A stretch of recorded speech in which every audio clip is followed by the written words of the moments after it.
In Miami tonight, we celebrate Jackie Robinson Day all across Major League Baseball. And we do it with baseball tonight. The Washington Nationals, their first visit of the season at 7-5, and the Fish struggling right now at 2-10. Hi, everyone. Rich Waltz along with Tommy Hutton. Happy Jackie Robinson Day. And for you, Tommy, significance because you came up in the Dodgers organization. You know what this is all about. Exactly right. And that's one of the things I was going to talk about, the fact that I used to hear a lot about Jackie Robinson. Coming up in the Dodger organization in the mid-'60s, you heard a lot about his presence when he came up, his legacy. And I think a lot has to go to his wife, Rachel Robinson, for all that she's done to carry the torch. Yeah, she'll be at Dodger Stadium for a big celebration tonight. To this game at hand, Wade LeBlanc gets the start for the Fish. Now, he pitched against the Nationals in Washington and pitched well against them. Yeah, he did. Wade LeBlanc has done pretty much what all the Marlins starters have done. He's done his job. In D.C., he went 5 innings, gave up 5 hits, just 3 runs, but only 2 of those runs were earned. Oddly enough, in his 2 starts, Wade LeBlanc has given up 4 earned runs. They've all been in the first inning, so we'll keep our eye on LeBlanc tonight in the first inning. Coventry Healthcare pitching matchup. Jordan Zimmerman has been a horse for the Nationals. He's been outstanding this year, and he was big down the stretch in September last year. So much talk about Gio Gonzalez and Steven Strasburg. You forget about Zimmerman, but he went 6 innings against the Marlins, beat the Fish in D.C. The only runs the Marlins got in that series and in that game was a home run by Justin Ruggiano. And runs were tough to come by, and they have been on this homestand. Absolutely, and we say it becomes repetitive. You need to have all the little things done to score some runs. Yeah, and the Marlins take on a Nationals team that were swept by the Braves. That was a significant series in the East. Today, the sports world rocked by the tragedy in Boston, and everyone here at Fox Sports Florida and around the Marlins, our prayers and thoughts go out to the victims up in Boston. As the Marlins get set to take on the Washington Nationals, we go down on the field and get ready for a moment of silence.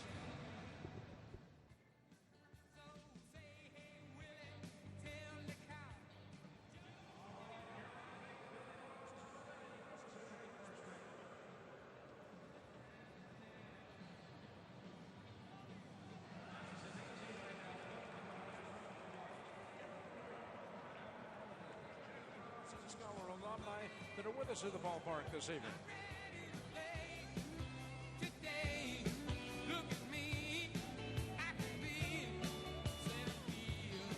Ladies and gentlemen, boys and girls, at this time we respectfully request that you please rise and remind the gentlemen to please remove your caps as we honor America with the presentation of our nation's colors. Tonight's color guard is comprised of sailors from the United States Navy Operational Support Center, Miami.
National anthem. Performing tonight, we welcome Shauna Sweeney.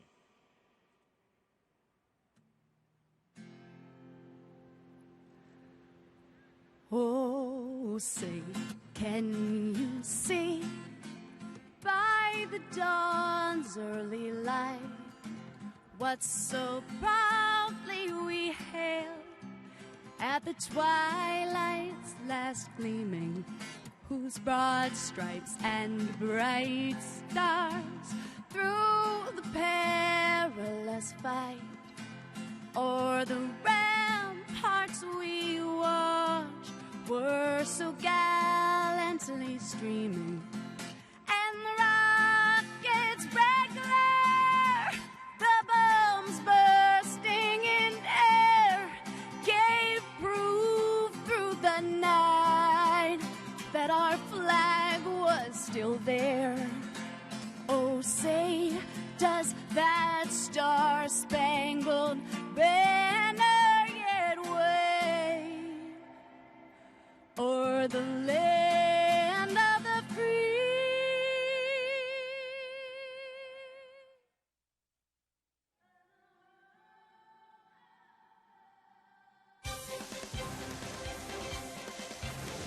Three-game series opens tonight, the Nationals and the Marlins. Let's start things out in center field. Jeff Conine, Craig Minervini. Gents. All right, thank you very much on this Jackie Robinson Day. We welcome you to our center field set. We'll be with you after the game, but I want to hit you with a couple of questions here that are pertinent around baseball, and one of these guys is going to be a factor in this series. He seems to be, one way or the other. You got to deal with Bryce Harper these days when you deal with the Nats, even though he's a young guy. If you were starting a franchise, we're going to put you on the spot here. Who would you start with? Would you go for a guy like Bryce Harper here, or maybe a young stud out west in Mike Trout, who plays for the Angels? Well, let me start off by saying you can't go wrong either way. Okay. You can't go wrong. And when you look at the numbers, I mean, holy cow. Mike Trout, I've obviously seen Bryce Harper play a lot more than Mike Trout, but from what I've heard about Mike Trout, this is the kind of guy that can absolutely take over a game, both offensively and defensively. I'm going to go with Mike Trout. All right, Harper hitting .348 this year. So far, off to a good start, but not .345 in his career yet. But he's impressive. Like next I said, question. you can't go wrong either way, but I'll give the edge to Mike Trout. Okay, next question. Who would you pick to build a starting rotation right off the bat? I'm not mentioning Jose Fernandez yet because we haven't seen enough. All right. But he might be in the conversation in another year. He might very well be, But yes. right now, we're going to talk Steven Strasburg, who's certainly in the conversation, or Matt Cain, who has certainly put up some great numbers for the Giants, who've won a couple of series in 3 years. Yeah, you put the numbers aside. I like the guy that can go out there every fifth day with no-hit type stuff, and that's Steven Strasburg for me. He goes out there every time out with that mid to upper 90s fastball, with that dynamite curveball. He's got a great changeup. I mean, he's got 3 or 4 plus pitches, and I think he's taken out no-hit stuff pretty much every time he steps to the mound, so he's my choice for starting the rotation. I'll go with you. Who had the nasty stuff you ever faced? Nasty stuff. Anybody jump out? I mean, Roger Clemens early on for me was probably one of the few games I ever had in my major league career I felt I had no chance of getting a hit. You didn't catch Nolan Ryan at all, did you? Or did Very you? toward the end, I did catch Nolan, and I'm in his book. I'm in the book. I'm one of the 5,200 and whatever he's got. K's. That's an honor. I'm a victim. It's Yes, an it honor was to an be honor. in that club. I don't know if you have a card carrying with that one as a professional hitter or not. All right, we got series starting time here. Yes, that guy they're going to have to deal with. Fish hope to get back Stanton during the series. We hope to have you back in a few minutes for first pitch.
Let's Go Places by AT&T, the new wireless receiver from AT&T Uverse. Visit AT&T.com/freeyourtv.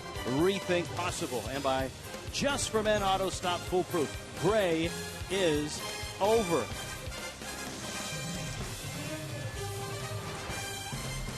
Roof closed, rolling windows closed.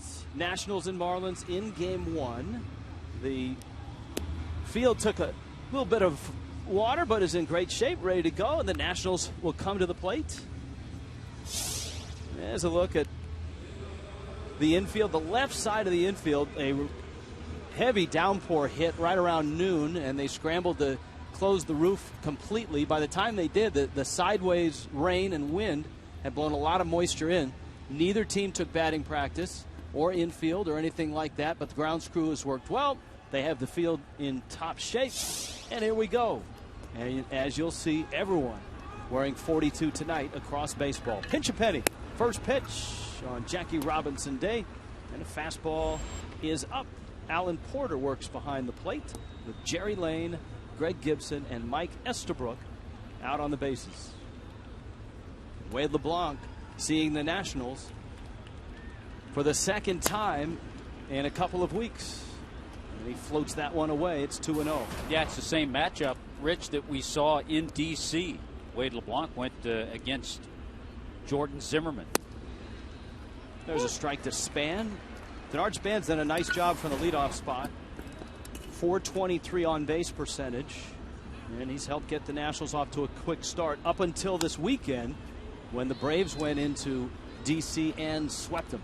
Yeah, he talked to the Nationals. They feel they should have won the first game of that series. The second one could have gone either way, and then they just got totally blown out in that third game.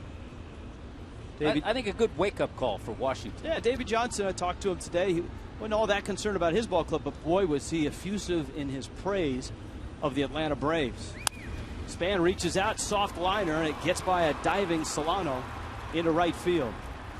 Ruggiano will pick it up and flip it in to second base. Here come the Nationals. You've seen Span. Now meet Jason Worth, who's having a nice start. Bryce Harper has been hitting ever since spring training started.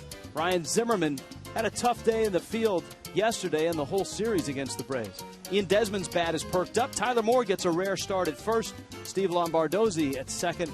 Kurt Suzuki behind the plate, and Jordan Zimmerman will hit ninth. The Nationals are at 7-5. And here is Worth.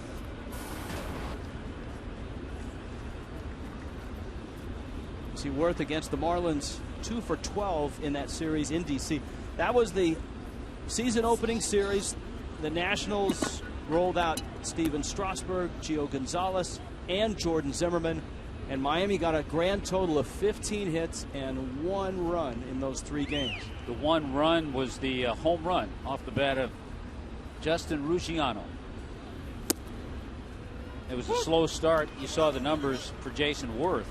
He's picked things up, though, over the last 8 games. Worth's hit over 340.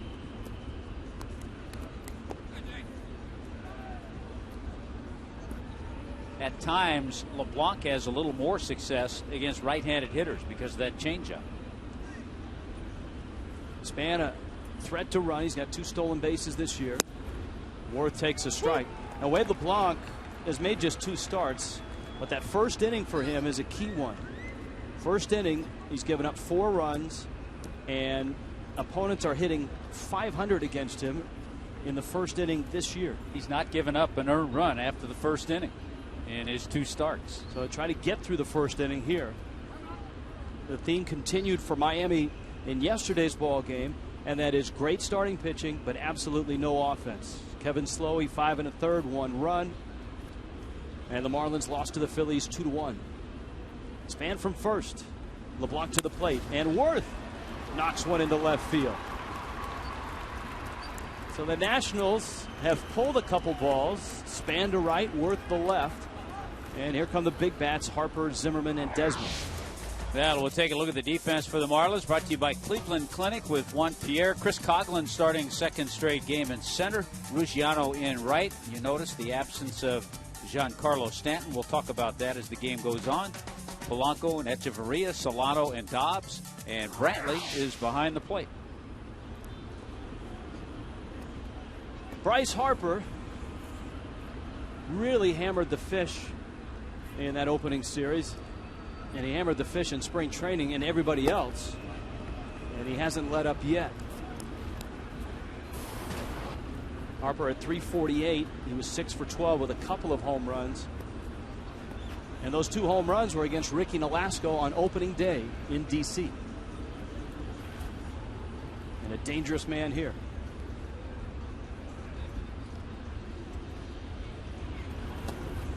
Breaking ball misses outside. Harper in that series had 3 2-for-4 games and took care of a couple of pitches from Ricky Nolasco. They were both breaking balls. One was up a little bit, but neither fooled the young Bryce Harper. So he had 6 hits in that series. He is young. He's 20. Out of Las Vegas. And he takes away, and LeBlanc is working himself into a sizable hole here with runners first and second and nobody out. And now you got Harper with big numbers against LeBlanc, big numbers against the Marlins, and he's sitting on a 3-0 pitch. And it just misses outside. That's a guy, it's almost breaking news. We talked about how hot Harper was against the Marlins. He comes into this game 0 for his last 9. So he cooled off in that series against the Braves, and that pitch just missed. When you miss that badly with 1, 2, and 3, and 4 is just off the corner, you're not going to get number 4. Bags loaded, and here is Ryan Zimmerman.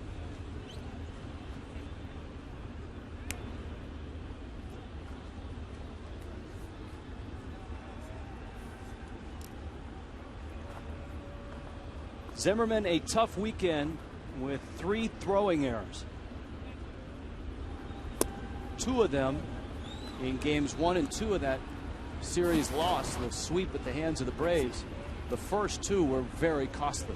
Yeah, the one after his error, and Evan Gattis home run off Strasburg gave the Braves 2 quick runs. LeBlanc's fallen behind, and he comes in. Zimmerman nearly came out of his shoes, and it's 1 ball and 1 strike. It's one thing, and it makes it sound like we're repeating ourselves, but the Marlins starters in that series in Washington, and they've done it all year, the ERA for the starters in the series was 2.76.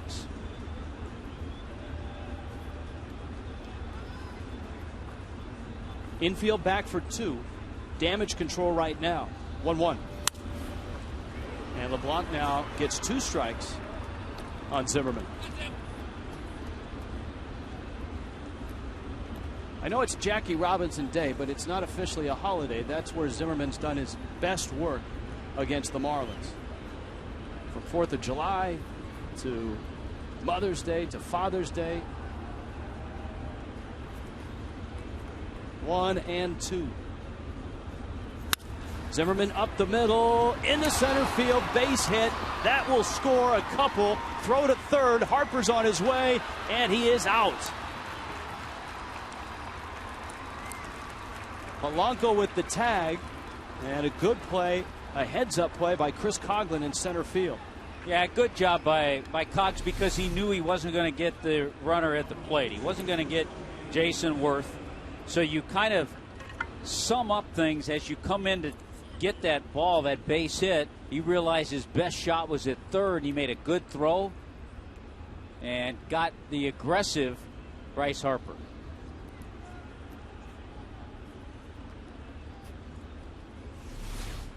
So Harper's out. Zimmerman drives in 2. And just like that, it's 2-0 Washington on top. And here is Desmond, and he takes outside. The significance of that, 2 things: more runs off LeBlanc in the first inning, and the other thing, the Marlins have scored a total of 6 runs in their last 6 games, and they're down 2-0 already. Desmond fouls it back to the screen. Ian Desmond's bat has been very productive, especially lately. 7 of his last 11 hits have been for extra bases. And the Sarasota native has 4 doubles already, a couple homers, a triple. He's driven in 3.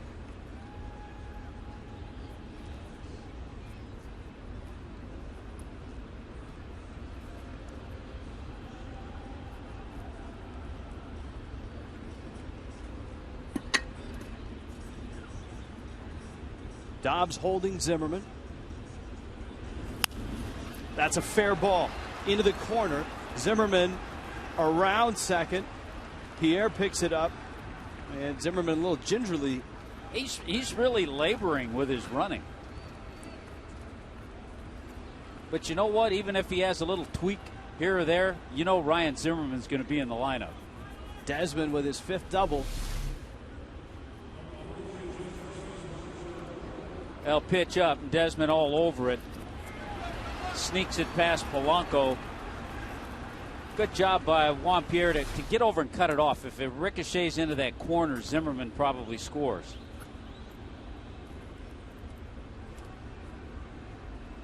Tyler Moore now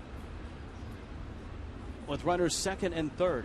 Well, the Nationals had it handed to them by Atlanta this weekend.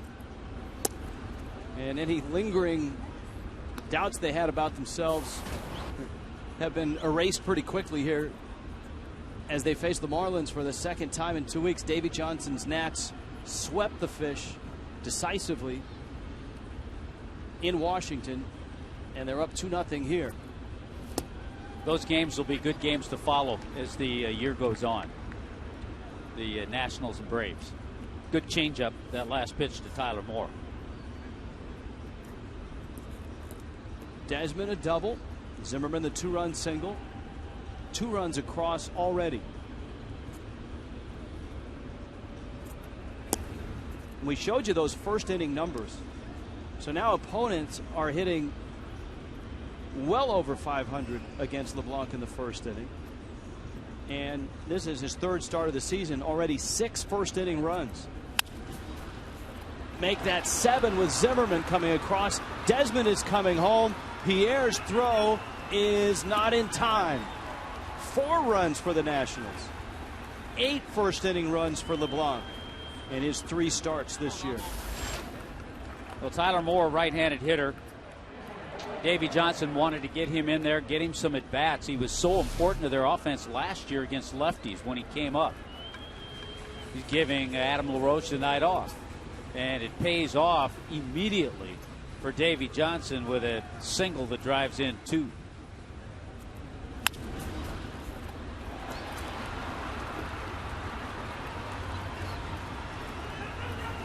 And the Nationals didn't hesitate to run on Juan Pierre. Singles by Span and Worth. A walk to Harper. LeBlanc, the only out he's recorded was Harper getting thrown out trying to go 1st to 3rd on a single. So he himself is not retired a Nationals hitter. Yeah, everybody aside from Harper has a base hit. 5 hits in the inning.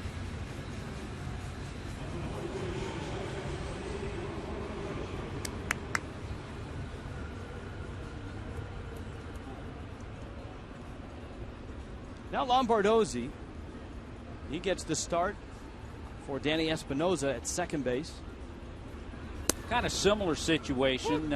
Lombardozzi's in there to number one get some at bats, but Espinosa was hit on the wrist a little bit. He's okay, but this gives him a night off, gives Lombardozzi a chance to get some ABs. Speaking of being okay, Austin Kearns, happy to report, has been released from an area hospital after an irregular heartbeat kept him in there last night.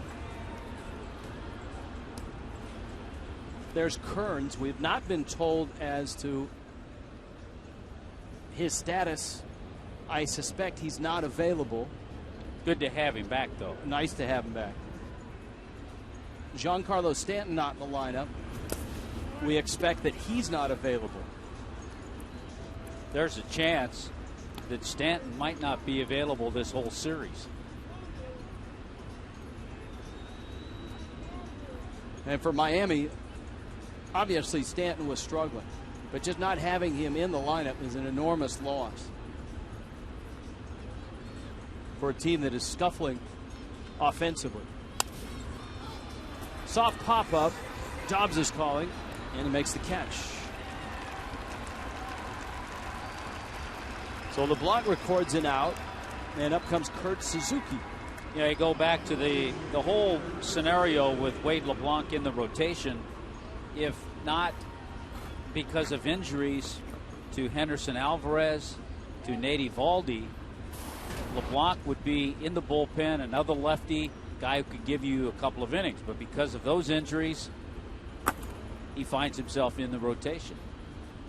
Here's Kurt Suzuki. When the Marlins were in D.C., Suzuki and Wilson Ramos were splitting playing time. Suzuki takes a strike. Ramos has been placed on the disabled list with a hamstring injury. And Jonathan Solano, the brother of Donovan Solano, once again the two reunited here at Marlins Park. Too bad for Wilson Ramos, who was coming back from knee surgery, was off to a good start, hitting .300, had a couple of home runs. And the production that the Nationals are getting out of their catcher spot is terrific with Ramos, as you pointed out. Suzuki's on-base percentage is astronomical. He's at .476. He's got a homer, and he's driven in 3. I mean, an on-base percentage like that will get him back to Oakland. That's Tower of Power. There's a fastball and a strike. And it's 1-2. Yeah, he came over from Oakland, and Nationals were desperate for catching help last year. They had the Ramos injury, and they acquired Suzuki, and he was a steadying force in August and September, and got Washington, or he didn't get them there, but he was a part of getting Washington through that stretch run and into the postseason. Yeah, he was a nice part.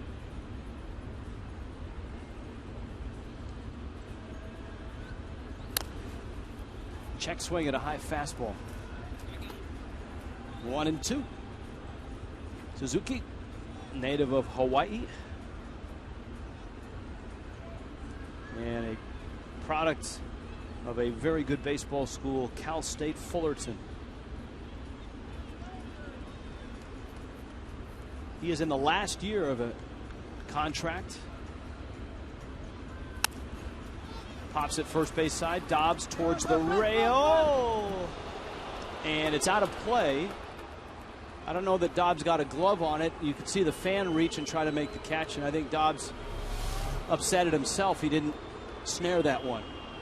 We talk about what you'd like to do is get over there before the ball does, but sometimes if the ball's not up high enough, you don't have enough time. Had he been able to get there, he could have braced himself and reached in and maybe made the catch, but it wasn't up there high enough. And from that replay, you could see the fan did not interfere with Dobbs, nor did he prevent Dobbs from making the catch. That one fouled back. I'll tell you another thing, to be quite honest, Greg Dobbs knows that he's needed in the lineup. I mean, personally, I don't want him jumping over a rail to try to catch a pop foul. The Marlins have already lost 3 first basemen. Yeah, he's hitting cleanup. He's a veteran bat in a lineup that desperately needs a veteran bat. On a roster right now that has 2 guys who are not on the disabled list but are not able to play. Here's the 1-2. And a swing and a miss. Suzuki strikes out. We apologize for the audio. Wade LeBlanc, 34 pitches and 4 runs.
their work cut out for them right now. They are down 4. Juan Pierre in left, Chris Coughlin in center, Placido Polanco's at third, Greg Dobbs at first, Justin Ruggiano in right, Rob Brantley will do the catching, Adeni Echevarria is at shortstop, Donovan Solano at second, and Wade LeBlanc will hit ninth.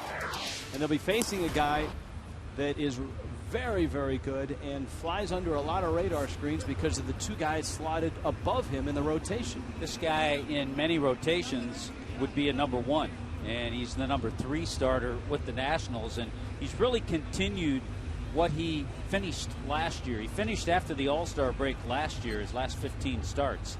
He went 7-2, and in September, in 6 starts in September, he was 3-0, and he's off to a good start this year. Yeah, the Nationals have won all 7 of those starts. The last 5 of last year and the first 2 this year.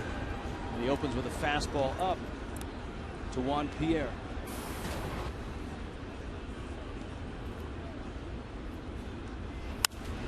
Pierre slashes one foul into the seats. The daunting task with the Nationals putting up a 4 spot is that the Marlins this year have scored more than 4 runs only once. That was in their win, their 7-5 win in New York. Pierre, a line drive. Lombardozzi makes the catch. Check on the defense for David Johnson's Washington Nationals. Brought to you by Cleveland Clinic. Bryce Harper, Denard Span, Jason Wirth in that outfield. Zimmerman has struggled defensively, but he did win a Gold Glove in 09. Desmond and Lombardozzi. Tyler Moore, the first baseman, and Kurt Suzuki behind the plate. Chris Coughlin now. Coughlin getting the start in center field.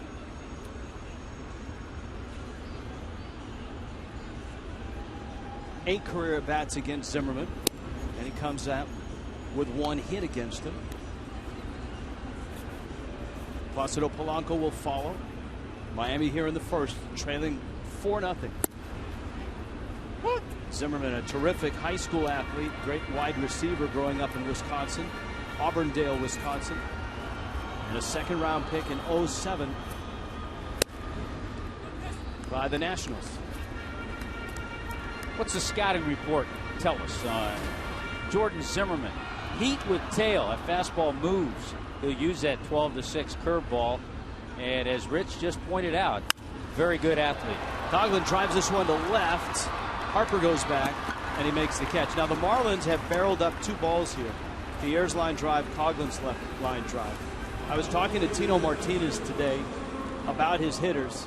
And yesterday, early in the game, the Marlins hit 3 or 4 line drives at people. And I started the conversation by saying, well, your hitters hit some balls at, and before I could get it out of my mouth, he said, doesn't matter. He said, I'm not a guy that likes moral victories or says, hey, we're hitting the ball at people. He said, I want results, I want hits. I don't care if you bloop them in or bleed them in or hit them over their heads. I want hits. That's spoken by a former hitter. He knew the feeling when he barreled up a ball and it was an out. He knew the feeling when he blooped one for a base hit. That's a better feeling. Yes, it is. 9-pitch inning for Zimmerman. 4-0 lead for the Nationals.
Wade LeBlanc's first pitch, a fastball fouled back and out of play. Jordan Zimmerman is up. Denard Span will follow. It's 4-0. Nationals on top of the Fish. And Wade LeBlanc, first inning struggles continue here tonight. A strike called to Zimmerman. He's 0 for 3 on the season.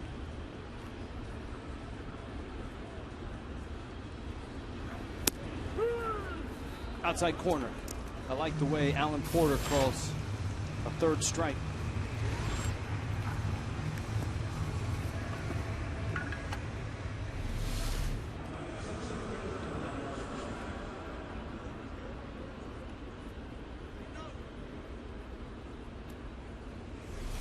Yeah, I think as we play this game on the anniversary of Jackie Robinson's entree to the big leagues, April 15th, 1947, so much about what he did for the game.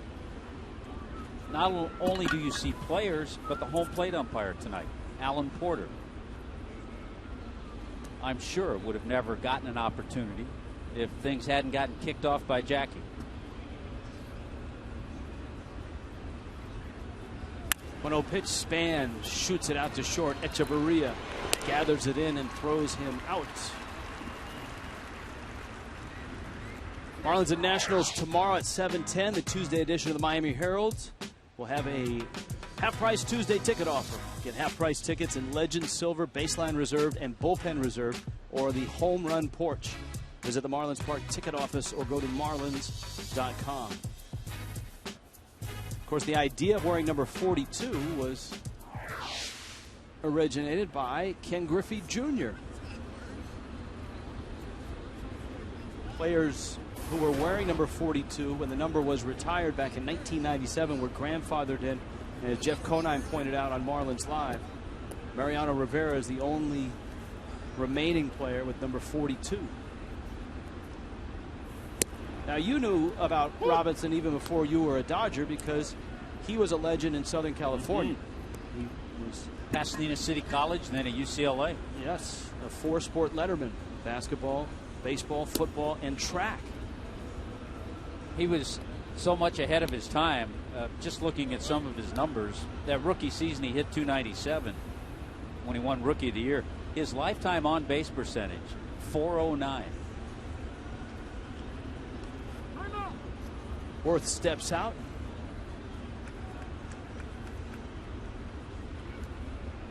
Jason Worth single back in the first. The Nationals struck very quickly for 4 runs against Wade LeBlanc.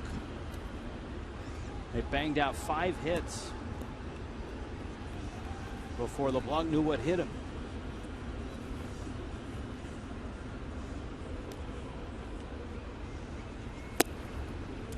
People forget that Robinson was also a second lieutenant in the U.S. Army and was honorably discharged for refusing to move to the back of a segregated bus.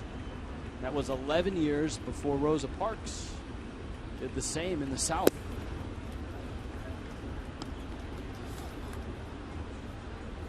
And it was that quality that Branch Rickey saw in Jackie Robinson.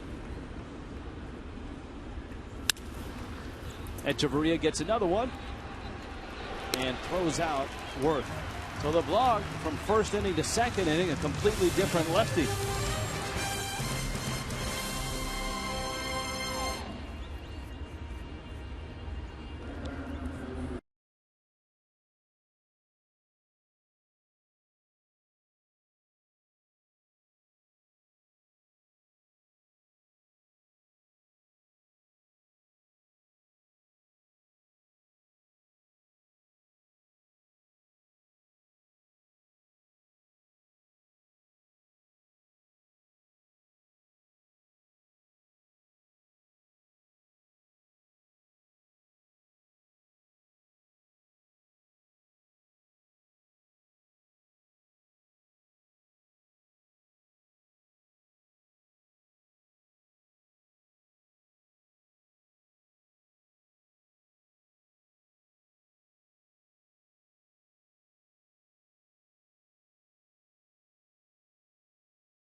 You by H. Gregg. A little pork sandwich on the Taste of Miami. And that guy is crushing one. Well, sort of. He's about to be wearing one. That's a great segue. How to make it, how to eat it. Marlins back to work against Jordan Zimmermann, who splits the plate against Dobbs. Dobbs 4 for 11 against Zimmermann with a home run in his career. And he pulls a ground ball wide of first. Justin Ruggiano, Rob Brantley will follow.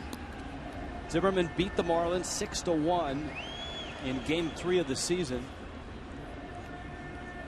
You can see the shirt has taken a few direct hits already. Oh, that's the best part. Dobbs strikes out.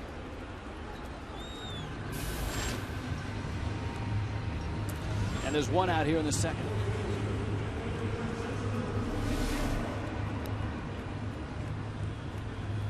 Great slow motion look of the Zimmermann pitch. Two-seamer movement, just caught the outside corner.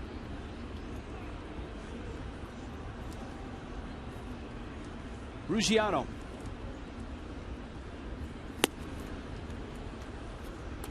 Aside from Placido Polanco, there really is not a Marlin hitter that has had any success on this homestand. The Marlins have gone 1-5 on this homestand. Ruggiano takes in. Yeah, Ruggiano on the homestand. 2 for 14. Juan Pierre now 2 for 22. Greg Dobbs 2 for 19 on the homestand. Sort of a statistical anomaly, and it illustrates how rough it's been for the Fish. The Marlins' slugging percentage is lower than their on-base percentage coming into the ballgame. 262 slugging, 277 on base. Ruggiano takes outside corner, and the count full now at 3-2. So without the big bopper Stanton,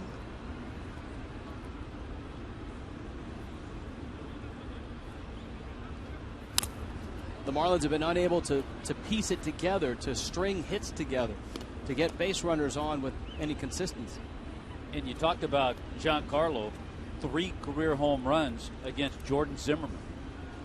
So just his presence in that lineup with the success that he's had against Zimmermann, that makes a little bit of a statement.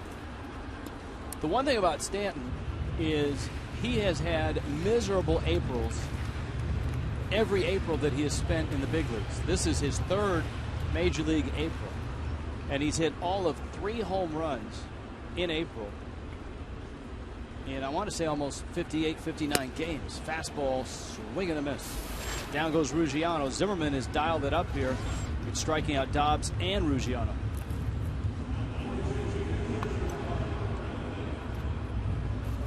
Jackie Robinson's number retired throughout baseball.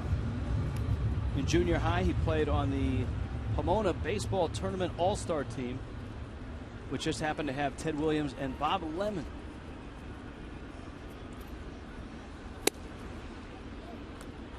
Here's Rob Brantley.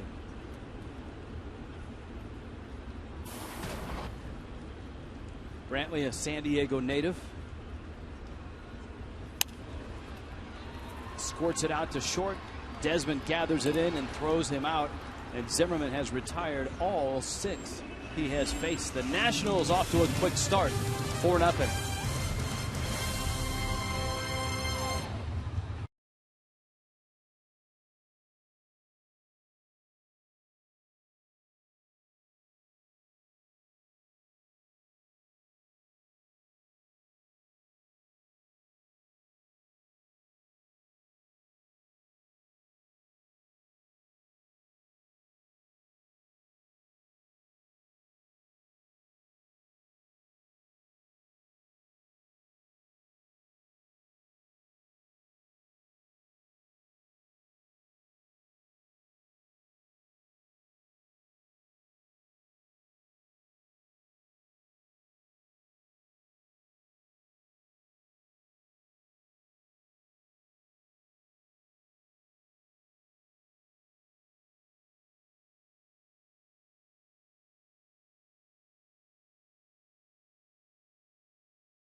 4-0 ball game. Nationals 5 hits right out of the chute, 4 runs right out of the chute. Into the third we go. AT&T U-verse Twitter poll: does Bryce Harper's intensity annoy you? I'm going to go no way. I like it. I'm going hashtag Nats Bryce no. Does not annoy me. Tommy Hutton, what say you? Doesn't annoy me. Need more of it. It's not a hot doggish intensity. I think there were some opportunities for that early last year in his career as a rookie, but I think it was kind of tempered. I'd take 25 of them. But you want everybody to go out there just like that. Amen. Let's check in with Craig Minervini. Craig? Well, Rich, we're honored to have Norman Berman with us on this Jackie Robinson Day because he has a unique connection to Jackie. Knew him quite well. You played infield with him. You had catches with him. Where did you do this? Where? Well, by the batter's box. At Ebbets Field. At Ebbets Field. Because the answer to the mystery question is you were a ball boy with the 1947 Brooklyn Dodgers. Right, exactly. And it was the most awesome thing for me because I never dreamed I would be a ball boy for the Dodgers. And I said to my father, well, you see, I did make the Dodgers anyway. He tried out before that. They said, yeah, you're not big enough, Norman, but he made some connections. And shortly thereafter, the other ball boy was stealing baseballs from the team. They said, are you an honest guy? And you said, yes, I was an honest guy. I still am an honest guy. 84 years later, birthday at the end of the month, Jackie Robinson. You got to know him personally. What kind of guy was he? He was a wonderful man, really. They couldn't have picked a better man to be the first black ball player. No way. Because they told him, Clyde Sutforth and Branch Rickey went to Montreal and told him, you know, we want to bring you up, but we want to talk to you and make sure you understand when you get to the major leagues, a lot of things are going to happen to you that you don't like, that you're going to want to fight or you're going to want to curse them, you're going to do something. But the only way you're going to get back at them is if you get your base hits and you steal the bases. Then you'll get back at them and you could smile. Did it over 1,500 times. He had over 1,500 hits in a 10-year career. What did he teach you about the pivot? Because you were a second baseman. Oh, yeah, he taught me on second base for double play. Because I asked him after I got to know him, do you mind just to show me a couple of tricks that you do? And he showed me, and I was wonderful. Because I love to field the ball. That was my basic. That was what I was. How old were you then? Well, I was 19 years old to be the ball boy. Then when I was 20 years old, the next year, I played in quite a few different teams. But in 1949, I played for the Carrollton Hornets in the Georgia, Florida League. Okay. And it was wonderful. I was the first. I was the first guy to be there at spring training, and I was the last guy to finish the season. Yeah. Everybody else either was sold or released or whatever. So I was the only player that played all the season. Great reliving these memories with you. You're a big Marlins fan now. You live in West Palm Beach, right? Oh, yes. Very big Marlins fan. I was a Brooklyn Dodger fan, of course. Yeah. And when they moved away from Brooklyn and went to Los Angeles, forget it. I don't want to be your fan. Norm, one other connection. My dad went to New Utrecht High School in Brooklyn. What high school did you go to? That's right, New Utrecht. You went to the same high school as my father. I know. And, I played for the baseball team there. And the thing that I remember the best was I hit a triple in Ebbets Field. We played Lafayette High School, and I hit a triple. You know why? I batted right-handed at that time. And I swung a little late, and I hit it over. Thanks for your time, Rich. All right, thank you. Chris Coughlin retrieves this one off the wall, and Ian Desmond is red hot right now. A pair of doubles in tonight's game. 9 of his last 13 hits have been for extra bases. Desmond now with 6 doubles on the season, and he's aboard with a 2-out hit here in the third. Well, the last 10 games, Desmond hitting around 350 with his 2 hits tonight. Off-speed pitch out over the plate, and Desmond shows you the kind of power that he has. He displayed that last year. Kid out of Sarasota. Last year, Desmond hit 25 home runs. Now, Tyler Moore, his ground ball found left field and drove in 2. back in the 4-run first. Smokes that one to center. Coghlan turns and runs and looks and won't get this one. It's off the wall. My goodness. The Nationals are absolutely clobbering Wade LeBlanc. Back-to-back doubles to straightaway center. Well, Tyler Moore with a 2-for-2 night and a couple of RBIs. Pitches at this level just getting way too much of the plate, and major league hitters are going to pummel those pitches.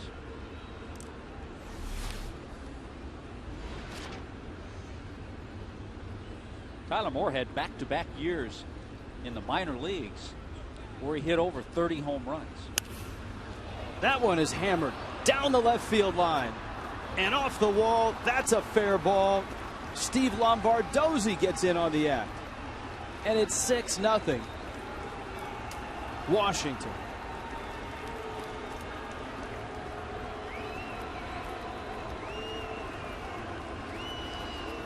I know the Marlins have certain 2-for-1 nights. I didn't know this was one of them with doubles. 3 doubles in a row. Lombardozzi's second of the season. The Nationals tonight are 4-for-4 with runners in scoring position.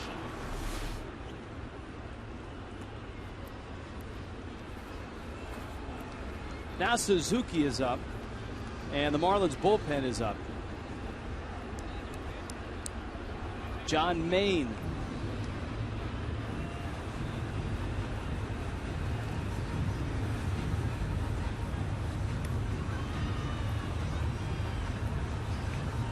Chuck Hernandez and his starting pitchers up until this point have really been very effective. The Marlins have the 5th best ERA in the majors coming into play tonight as a rotation.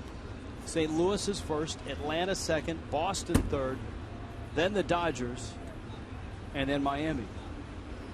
And LeBlanc is going to walk Suzuki intentionally to get to Zimmerman. You know, to put the runners in scoring position number in perspective, talked about the Nationals 4-for-4 tonight. Coming into the game, the Nationals were 273 runners in scoring position. Mike Redmond's ball club 174, just 15 for 86 with runners in scoring position.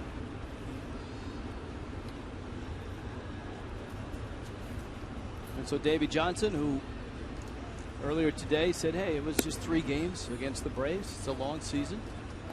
Has seen his team come out roaring here in Miami. And they have lit LeBlanc and the Marlins up. Johnson, a terrific career as a player. Won a couple of World Series as a Baltimore Oriole. 66 and 70. Extremely successful manager. Twice manager of the year with the Nationals last year.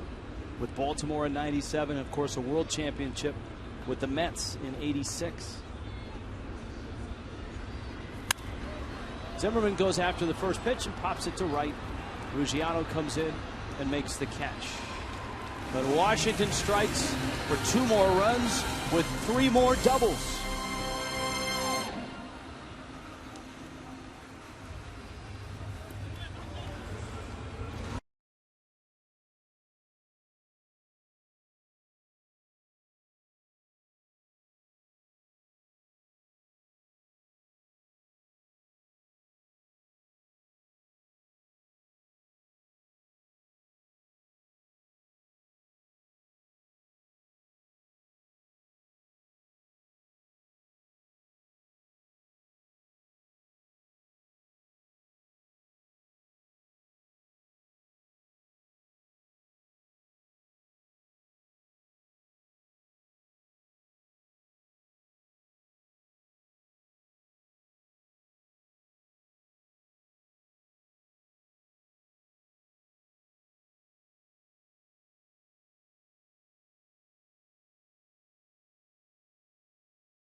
Media at its finest.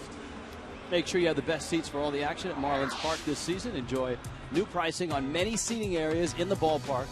Purchasing a season ticket plan has never been easier. Plus, find out about the new season ticket rewards plus program. 1-877-MARLINS or go to marlins.com. Out of the Clevelander. That's a Marlin fan that looks like he's watched the Nationals score 6 runs. He looks like he's in a little bit of shock right now. Looked like a little a shocked look, and rightfully so, with the 6 runs and 8 hits. But how about a happy birthday to Adeiny Hechavarria? He'd like to make the most of his 24th birthday. He and Cullen McRae, Marlins video guru. Little tapper out towards second. Desmond scoops it up, flips on over to first. We're not going to say what number it is for CMAC. Let's just put it this way. I understand it's one of those big ones, one of those monumental ones. So happy birthday, CMAC. Hechavarria bounces out. Solano's up, and then Wade LeBlanc. Solano at 3 for 19 homestand so far. And he takes a fastball up and in from Jordan Zimmerman. We were talking about Zimmerman and how good he was down the stretch last year. The Nationals won all 5 of his last 5 starts. And he was 3-0 in those starts, and he's won the first 2 out of the blocks. And he's well on his way right now with a 6-0 lead to going 3-0. You talked about him being a terrific athlete and a tough guy. His final year at Wisconsin Stevens Point in college, he was hit by a line drive in batting practice, hit in the jaw, and he played his final year with his jaw wired. And of course, it was Zimmerman's Tommy John surgery that laid the groundwork for the Nationals and their schedule and plan for Steven Strasburg, because they brought Zimmerman back on a very similar timetable. Solano flies out to right. There's Strasburg. It's one of the most impressive things, among the many impressive things, that the Braves pulled off this weekend is they beat Strasburg, they beat Gio Gonzalez, they beat Ross Detweiler. The Nationals bullpen certainly struggled, and that's maybe been the biggest, I guess, surprise or mystery. Mystery or surprise, yeah, about the Nationals is Rafael Soriano and the rest of that bullpen. They were thought to be really, really good, and that's been a bump in the road for them lately. No bumps in the road for the Nationals tonight. They look great, and they lead at 6-0.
Baseball, Cairo, Georgia, his birthplace. We've talked about his time in the Army and at UCLA. He was the Rookie of the Year in '47, and in '97, when baseball retired his number, the U.S. Postal Service issued a commemorative stamp. You know, that Rookie of the Year season, I mentioned he had 297, stole 29 bases, scored 125 runs in 151 games. Never a good sign when a leadoff hitter is up for the third time to lead off the fourth inning. And that means the Nationals having a lot of guys on base. And they have. They've left 3 on base. And they have a 6-0 lead. This is just the situation now for Wade LeBlanc to try to put things together a little bit, to take one for the team a little bit, so you don't burn everybody in the bullpen.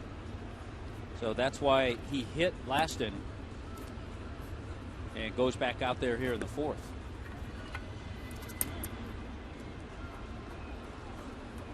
Pitch down low, and it's 3-1.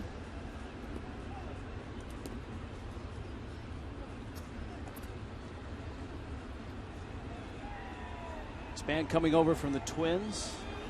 Marlins just saw Ben Revere, center fielder and leadoff man for the Phillies.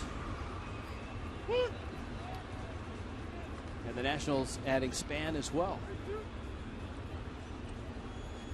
It's kind of been like home week for Kevin Slowey. That's right. And Kevin Slowey will get to go back home, his former home, Minnesota, on the next road trip. Alan Porter says that's strike 3. Span heads to the dugout. Marlins are in Minnesota for 2 after 4 in Cincinnati. We sure hope it warms up a little bit in the Twin City. Well, speaking of warm and weather, the Mets snowed out tonight. Postponed again in Colorado. So they were postponed in Minnesota. They head to Denver, and Denver had horrific weather today, and they've been postponed tonight against the Rockies. Jason Worth now, who is singled and bounced out. And of course, I think we had the date a couple days ago where the Mets are going to have to go back to Minnesota in August, I believe, and make up that game against the Twins. They're only scheduled, the Mets are, to go to Colorado once, so if they don't get all 3 games in against Colorado, they may be in that same spot. Worth bangs one into center. He's 2 for 3 in the ball game.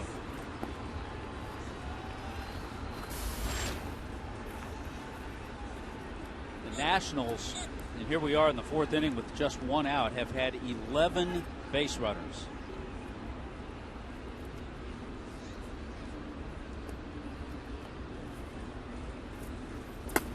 Harper a walk and a ground out.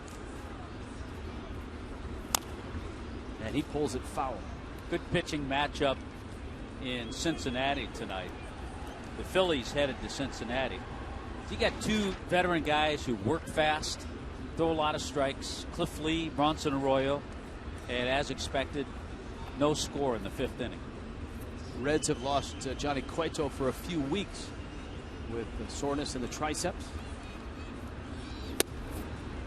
Fastball misses in. The Cubs announcing that they will spend, they and the city will spend $500 million in renovating Wrigley Field. Off the end of the bat, and it's going to go foul. It's really going to be neat to see when they get that complete. I know one of the big features is a tremendous, huge new scoreboard, but all of a sudden those people on those rooftop condos and apartments that sell seats for the games, they're a little concerned that that might block their view, and there might be some lawsuits. So stay tuned. Yeah, 3 times as large as the hand-operated scoreboard. The ballpark is 99 years old. The Wrigleyville Rooftop Association issued a statement today after the news. They're well represented after the news conference. I think the Cubs are actually part of that because the Cubs own some of those buildings, stating that they reserve the right to enforce the 20-year contract agreed to with the previous Cubs owner. Thought I did read where owner Tom Ricketts has guaranteed a World Series in the new Wrigley. By a certain date? Here's the 2-2. I'm not sure if he threw a date on that. It's popped up. Echeverria's there. And Harper, it's amazing that the Nationals have scored 6 runs on 9 hits. LeBlanc has had trouble getting anybody out. And yet Harper doesn't have a hit. And it always seems that when the Nationals beat the Marlins, Harper is in the middle of it. Mike Redmond comes out, and he's going to make the change now. John Maine has been up and has been ready. You saw the finger as he pointed to the pen. A rough night for Wade LeBlanc. And he exits here in the 4th. The Nationals have jumped the Marlins and lead them 6-0.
And even tomorrow for teams that aren't playing today, baseball recognizes Jackie Robinson with Jackie Robinson Day. And that was a player that played a big role, Juan Pierre, when he was growing up.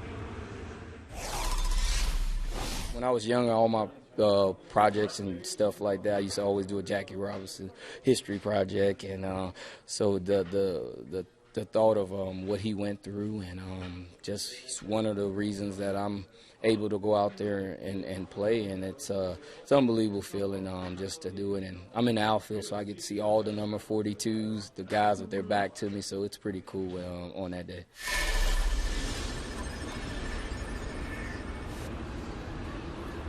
John Maine out of Miami's bullpen. First pitch, Zimmerman clobbers at left field. Back goes Pierre at the wall. It's gone into the Clevelander.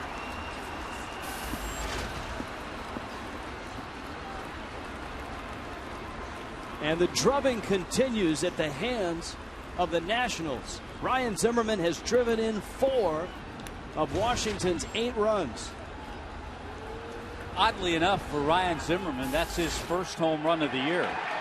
But certainly, as you pointed out, he's no stranger to damage that he's done to the Marlins over the years. High leg kick, launches a fastball into the Clevelander.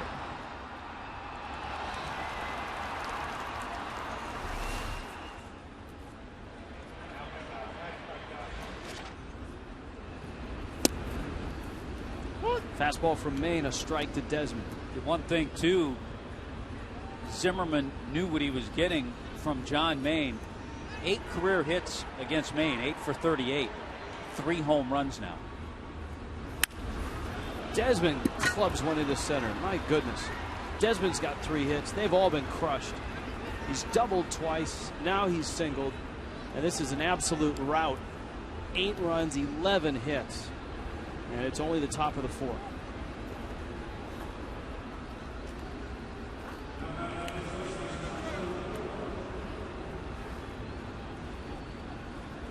Tomorrow, the spaceship will be engaged out in center field, and South Florida Honda dealers will drive Marlins live.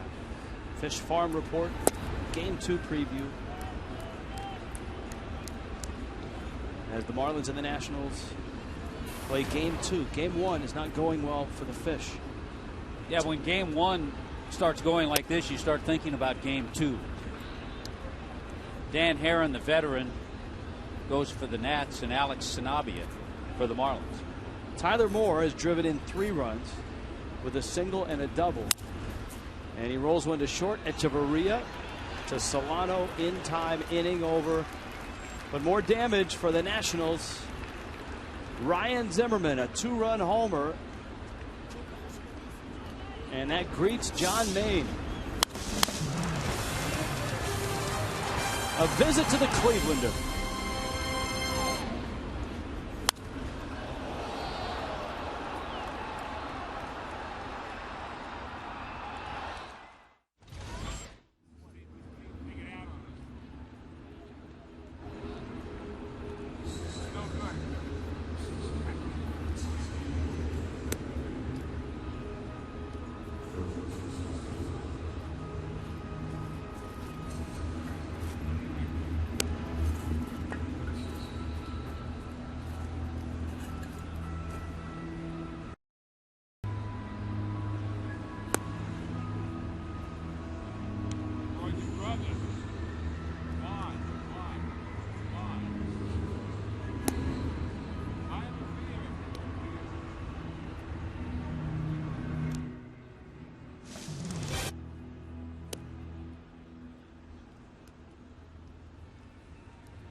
Brought to you by Honda. Visit your Honda dealer for great lease and finance deals on fuel-efficient Hondas.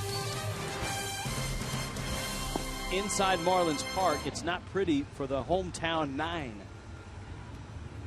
The Zimmermans are doing a number on the Marlins tonight. Ryan Zimmerman's driven in 4, including a home run. Jordan Zimmerman has retired all 9 that he's faced. Juan Pierre, Chris Coghlan, Placido Polanco. And Pierre sends it up Harper's way, and he makes the catch. And if you noticed, Jordan Zimmerman on the mound is pitching to the scoreboard. He's going right after the Marlins hitters because he knows he has an 8-0 lead. So consequently, his pitch count is low. He edges 33 pitches. Here's Coghlan. He lined to left field. And right now, Rich, the Pirates are thinking about Game 2 of their series against the Cardinals. They trailed the Cardinals 10-1 in the 3rd inning.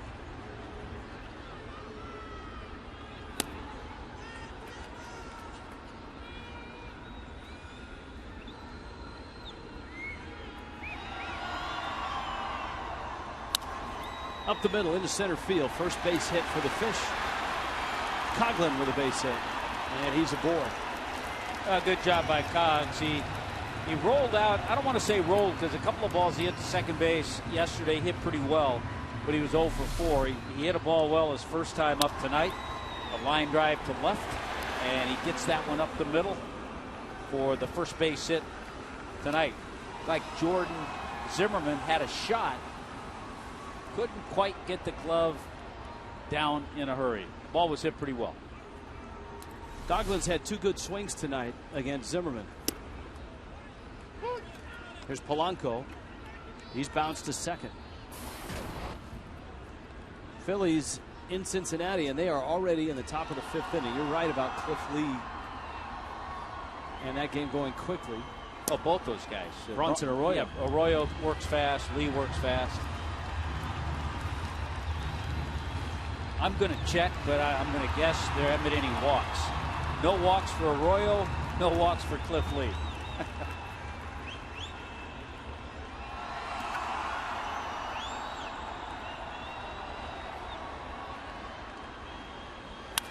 Polanco, a sharp ground ball. Desmond backhands. The turn is in time. Lombardozzi turns it 6-4-3 on the double play. Jordan Zimmerman has been terrific. His defense good behind him. And it's 8-0 Washington.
Has been difficult to watch, and many of the problems have been stemming from even when they get a guy on base, and that has been rare. Hit into too many double plays. Just a moment ago, hit into their 14th grounded into double play of the year already, and that's second in all of the National League right now to the Giants' 15. And you look at the other number on the right. The Marlins right now have the second worst ground ball to fly ball ratio in all of baseball. It's at 1.76 ground balls to fly balls.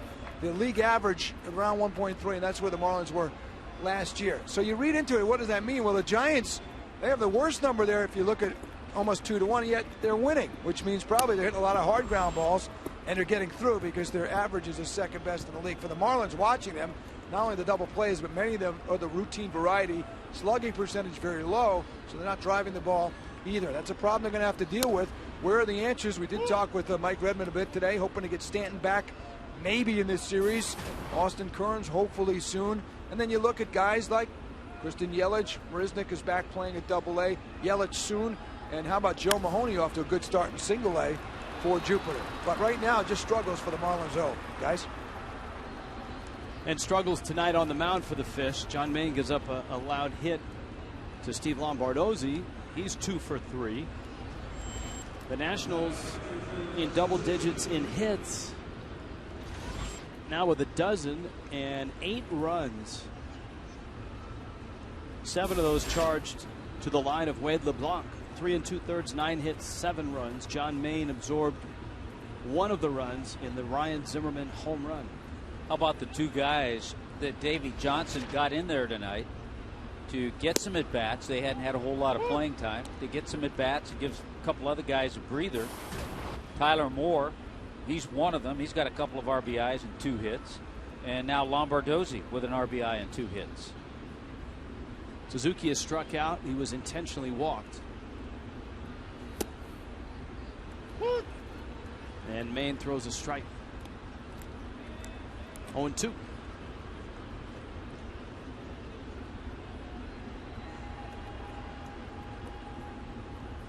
Suzuki has always been a very good on-base percentage guy. Every now and then he'll run into one. Fouls it back to the screen. Very good behind the plate.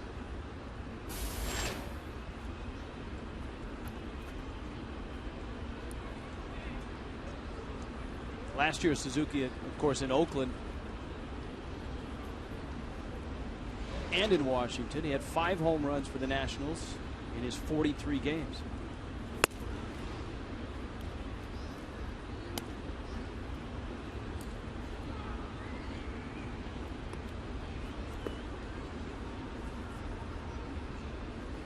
One of those guys for catcher, too. He's always been pretty healthy as far as games played. Hasn't missed too many. Dumps this one out into center field for a base hit. So Suzuki has a hit. And of the starting 8, everyone but Bryce Harper has a hit now. Time now for the Just for Men Auto Stop Foolproof Stats. Jackie Robinson from 47 through 56, a 311 average, 197 stolen bases, 947 runs, and 1,518 hits.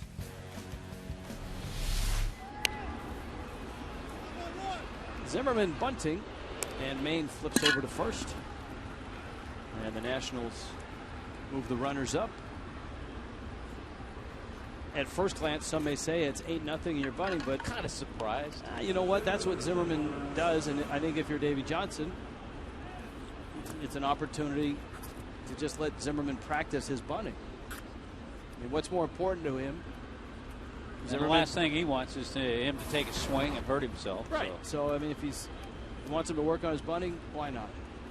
If you're going to give Miami an out, I'm okay with that. Yeah, he saw those numbers for Jackie Robinson, and because of his entire situation, he did not get to the big leagues. He was 28 years old when he was Rookie of the Year, and I think a lot of people think, well, he only had a little 1,500 hits. Well, because he started later, he didn't play that long. Denard Span is up there with runners at second and at third.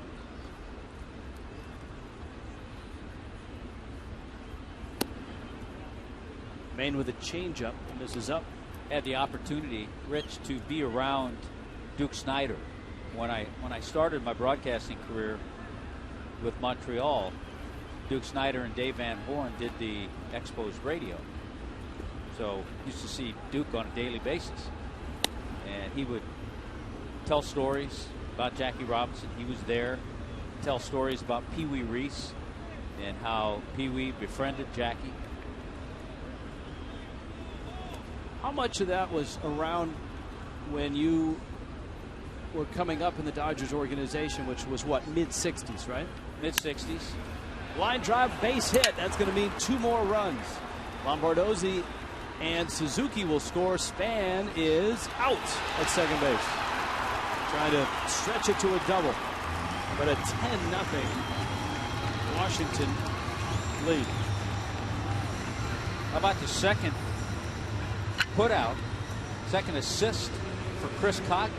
Remember, he threw Harper out at third base. Span, after he drives in his 2 runs, gets a little greedy. Good backhand pick and strong throw by Coglin right there on the money to get Denard Span. Second time Coglin has thrown a runner out tonight.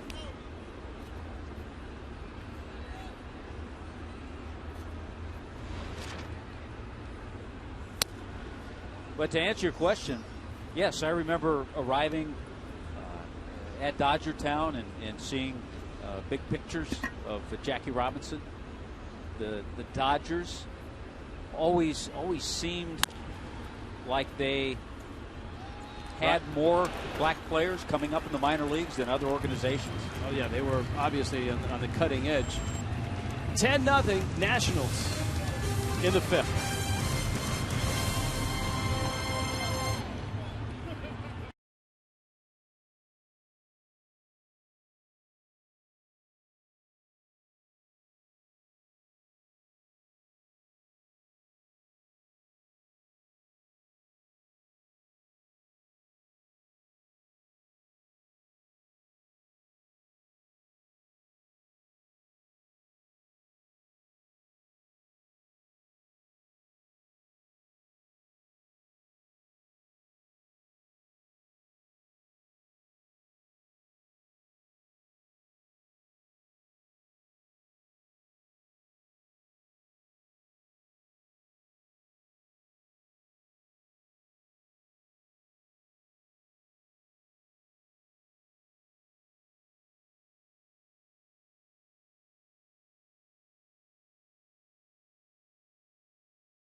Está disponible por Zap.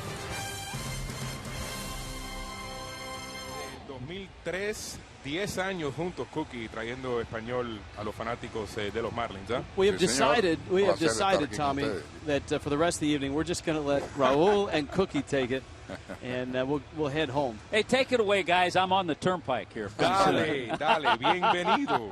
Hey, we knew this afternoon with all the rain that something was wrong, you know. It happens. It happens. Yeah, sure the amazing thing is that the ball club has played so many close games, and this is really the first blowout. Bernardina snuck in, hit for Worth, by the way, so he goes to right field. Dobbs is up, Ruggiano and Brantley to follow. Jordan Zimmerman's given up just one measly hit in 4 innings. Well, with those runs that he has, he's trying to get ahead right away of all the hitters with the fastball. Dobbs nearly takes Joe Espada with it. Guys, what do you think? We were talking about this earlier. It's one of these situations that you're kind of stuck between a rock and a hard place.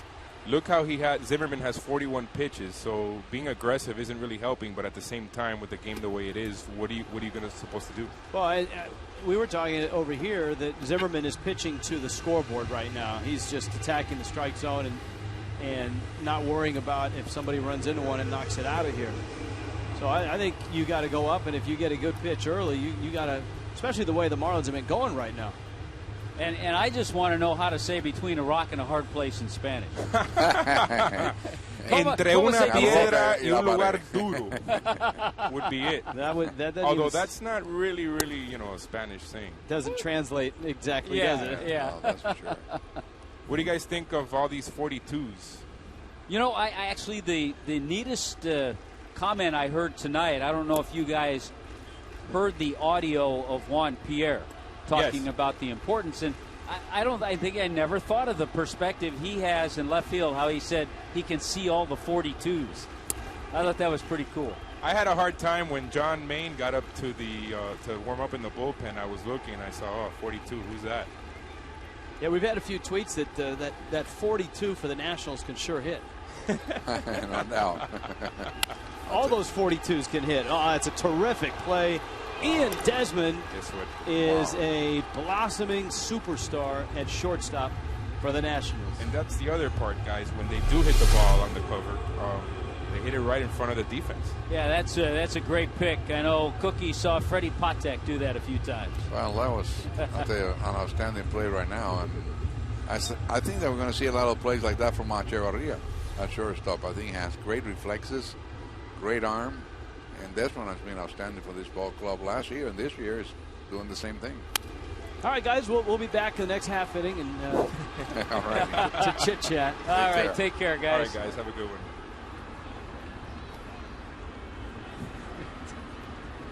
Here's Brantley with a count 0-1, and he gets sawed off, and Zimmerman picks it up, flips it on over to first. 5 innings of 1-hit shutout ball and a 10-pitch fifth on a night's work for Jordan Zimmerman.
without a run and just one hit. If you go to a Marlins Wednesday game, save up to 60% with the Chevron Crazy 8s ticket offer. Fill up at a participating Chevron, get $8 home run porch or $18 home plate box tickets. Visit your local Chevron or marlins.com/Chevron for details. Restrictions apply.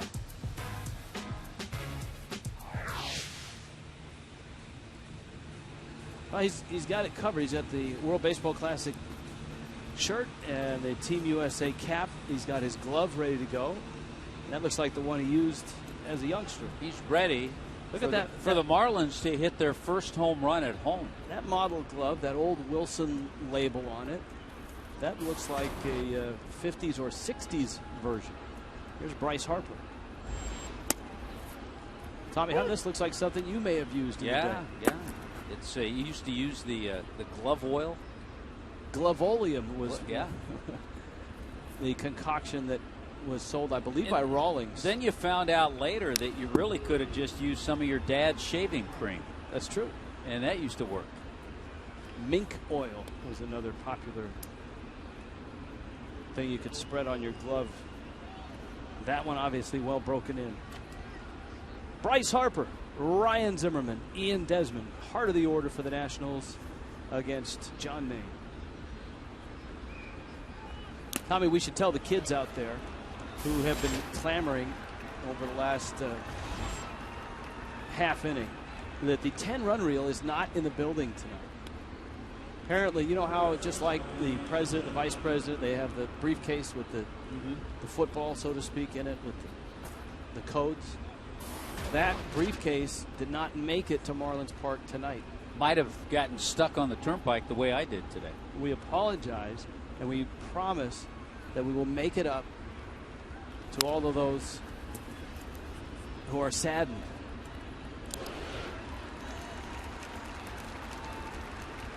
Ryan Zimmerman thrown out by Placido Polanco.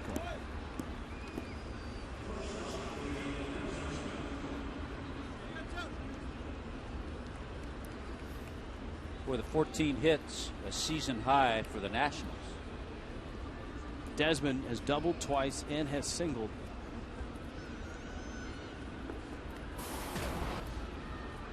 His average has risen to .313. Well, I tell you that the step forward that Desmond took last year was so impressive. Not only with the bat, also with the glove. He cut down his errors to just 15. He had a .511 slugging. Pitch misses down low. He swiped 21 bases, 25 homers, 33 doubles.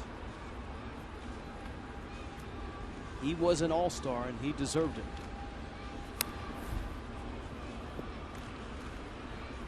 And we've seen him from the very start. This is his 4th full year with the Nationals. He was a 3rd-round pick back in 2004 out of Sarasota High School.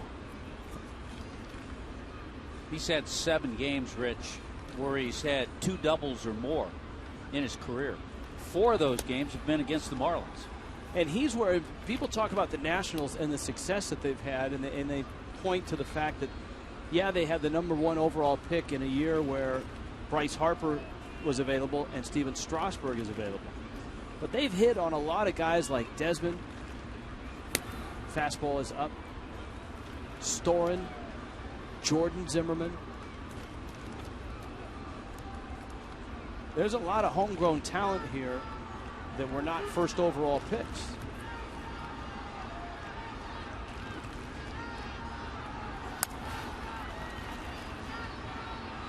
Solano vacuums it up, flips on over to first, and Maine works a 1-2-3-6. 10-0 Washington.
One of the great quotes from Jackie Robinson. You saw him dancing off the base paths there. He stole home 19 times in his career, more than any other player since World War I.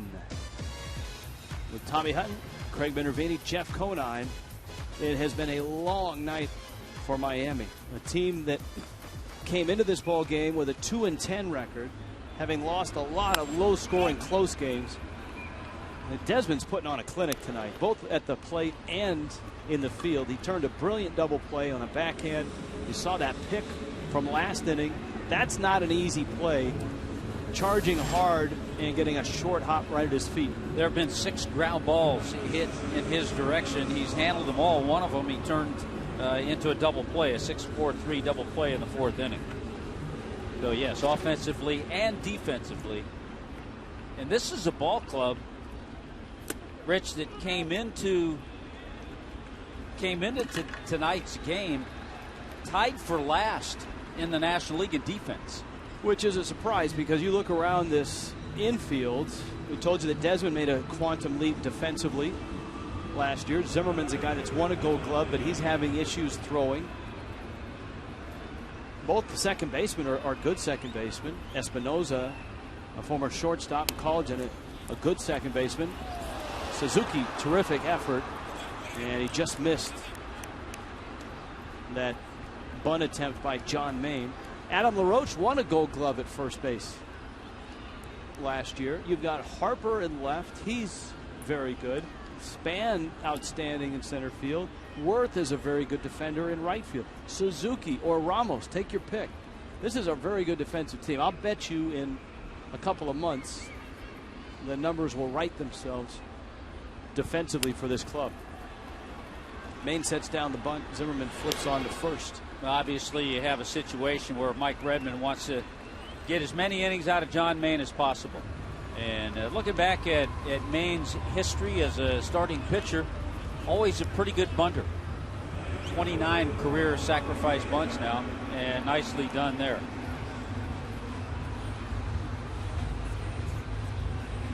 Tomorrow night is an email Twitter Tuesday, and as we have noted, the kids have already jumped out to an early start, demanding the 10-run reel. Again, we apologize. We'll make it up to you at a later date, but we will answer all your emails and your tweets tomorrow night. Harry Doyle will be our special guest tomorrow night.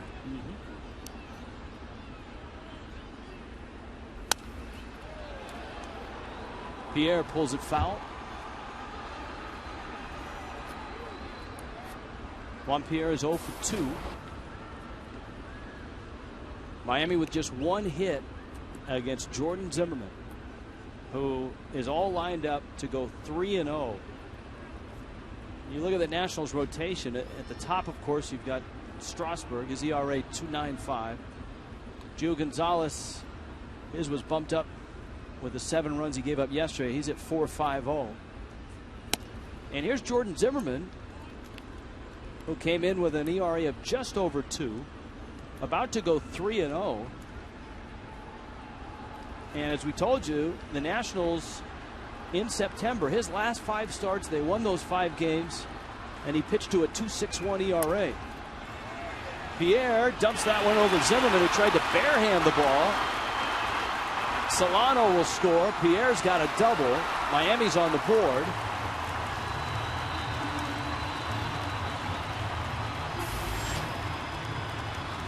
Ryan Zimmerman, going back on that ball at the last minute, reached up with his bare hand.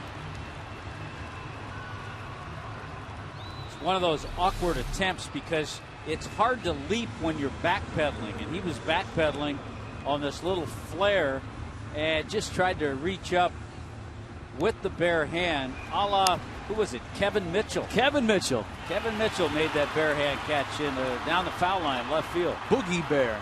But couldn't get it, and the Marlins get the run on the hustling double. Good to see JP, too, get the 2-base hit.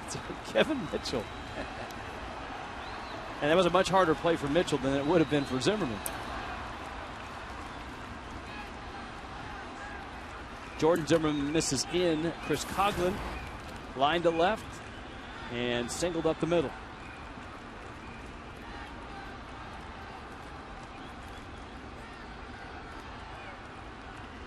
Polanco's on deck, 2 outs. Coghlan rolls that one into right. And here comes Pierre. He will score. Bernardina's throw is cut. And it's good to see Chris Coghlan with a couple of hits. And the Marlins have back-to-back hits, something they have rarely done on the season. Good to see Chris Coghlan with some good swings. And this one he didn't hit all that well. He got jammed, may have broken his bat, but found that hole between first and second. And he'll take it with those balls that he hit yesterday.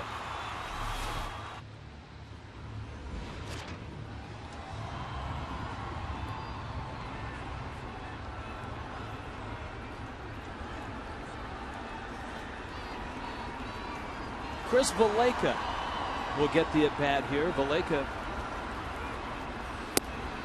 takes a fastball for a strike.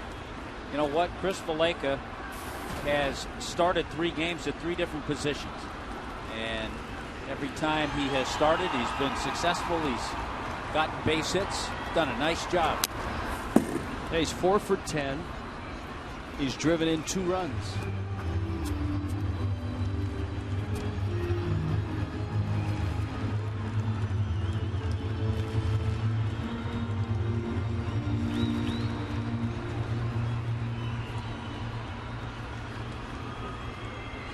"60 pitches in is Jordan Zimmerman. 2 runs across, bottom 6. Valaika swings and misses. Dug out, tagged out by Suzuki. Miami gets their first 2 runs on a couple of hits. 10-2.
Nationals in the 7th.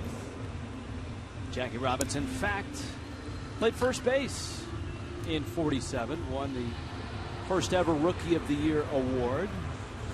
Would later move to the middle of the infield. And on this April 15th, 2013, the Marlins and the Nationals celebrating Jackie Robinson Day. Now the teams, it's not a full schedule in baseball.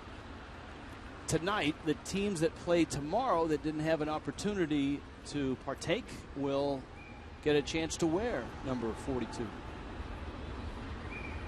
And of course, you had that Mets-Rockies game postponed in Denver.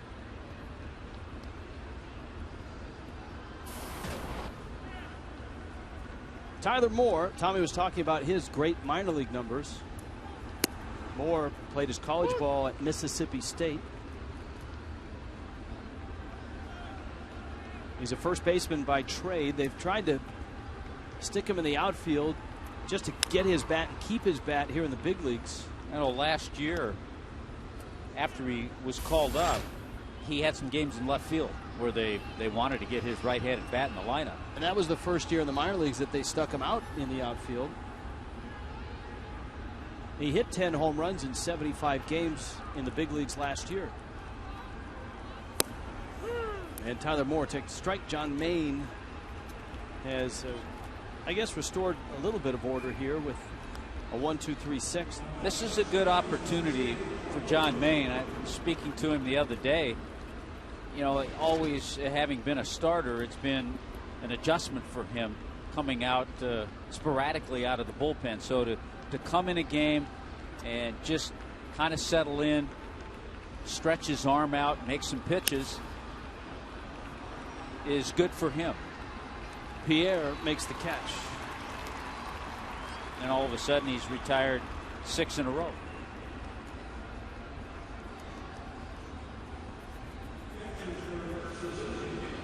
While the Marlins will miss Steven Strasburg and Gio Gonzalez, they get Dan Herron tomorrow night. Alex Sanabia takes the ball for the Fish.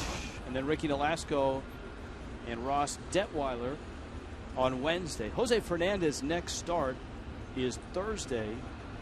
The Reds have not announced a starter. The Marlins are lined up to face Matt Latos, Bronson Arroyo, and Homer Bailey on the Friday, Saturday, and Sunday. I think, Rich, the Thursday start would have been a Johnny Cueto start, who had to be placed on the disabled list. Suzuki reaches in, gets his hands through, and drives it down the left field line for extra bases. Suzuki with his second hit to go along with a single. He's 2 for 3. Ryan Zimmerman has the only home run. It was a 2-run shot into the Clevelander. And a variety of doubles sprinkled across the page. Desmond has 2. Tyler Moore, Steve Lombardozzi. Now Suzuki joins that group. Now, Rich, I have a question for you. You just mentioned the Clevelander. Yes. Will we be, because I know you're on top of all this, will we be broadcasting the fantasy auction from the Clevelander this year? Absolutely. Outstanding. Where else are we going to go for the fantasy auction? I like it all. I'm looking forward to it already. There you go. Something to look forward to, kids.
And it's a real test of Tommy Hutton's memory skills. Well, I tell you what, it's been a Nationals offensive night. Zimmerman with the big base hit.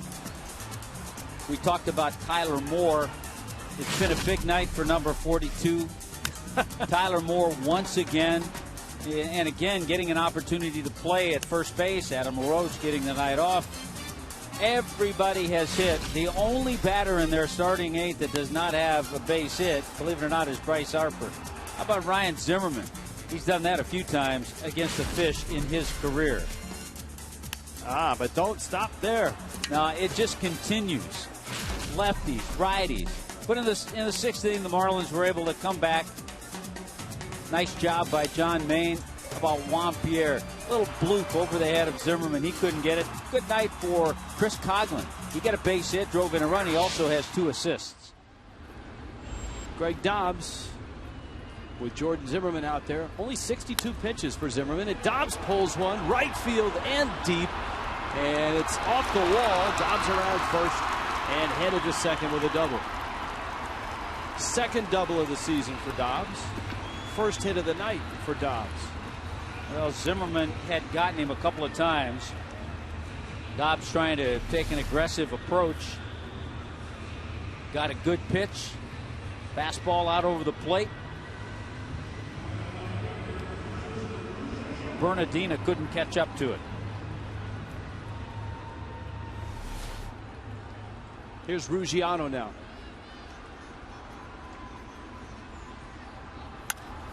Ruggiano down the right field line. Hit well but foul. And the count 0-1. Ruggiano needs to keep a little streak alive. He's hit in 7 consecutive games against the Nationals. But he's 0 for 2 tonight so far. Cardinals had that 10-1 lead against the Pirates. The Pirates have put 4 on the board. It's 10-4 St. Louis. That game still only in the bottom of the 5th in Pittsburgh. And somebody finally scored in Cincinnati. The Reds with a 2-0 lead. They got a couple off Cliff Lee. Of course, Marlins are headed to Cincinnati. Joey Votto has a couple of hits. Todd Frazier has knocked in a run.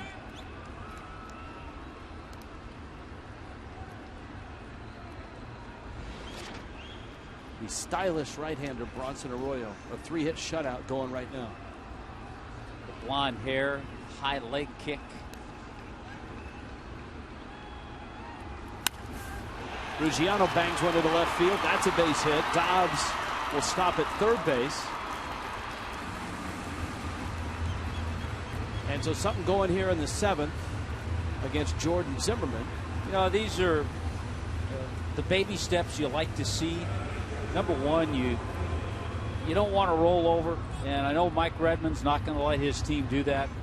And you also want to build on some at-bats, on some swings, some good swings, and all of a sudden the last couple of innings, we've seen that.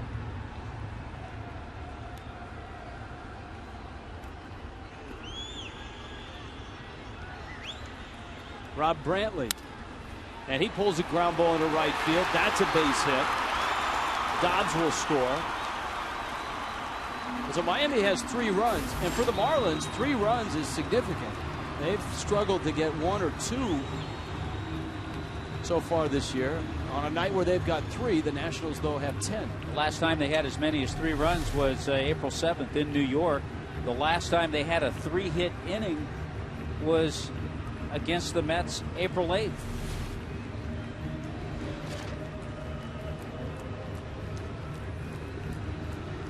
Steve McCatty, pitching coach for the Nationals, is out.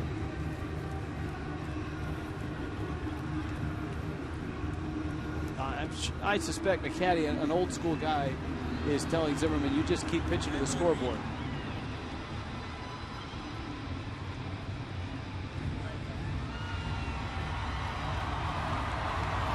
Nationals bullpen, which got roughed up a bit this past weekend and really has not performed at all to the expectations that they have for themselves as well as everybody else around baseball. Echeverria. Zimmerman misses up with a breaking ball.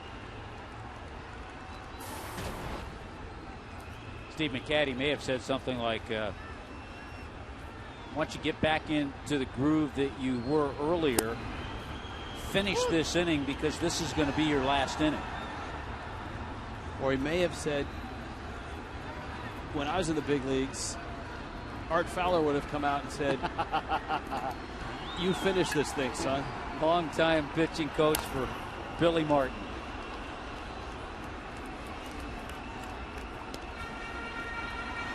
One and two. I remember a quote from Art Fowler years ago.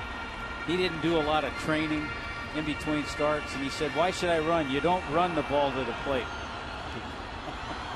Now, Art's famous line when he would come out to visit the mound was, "You're making Billy really mad, so stop whatever you're doing."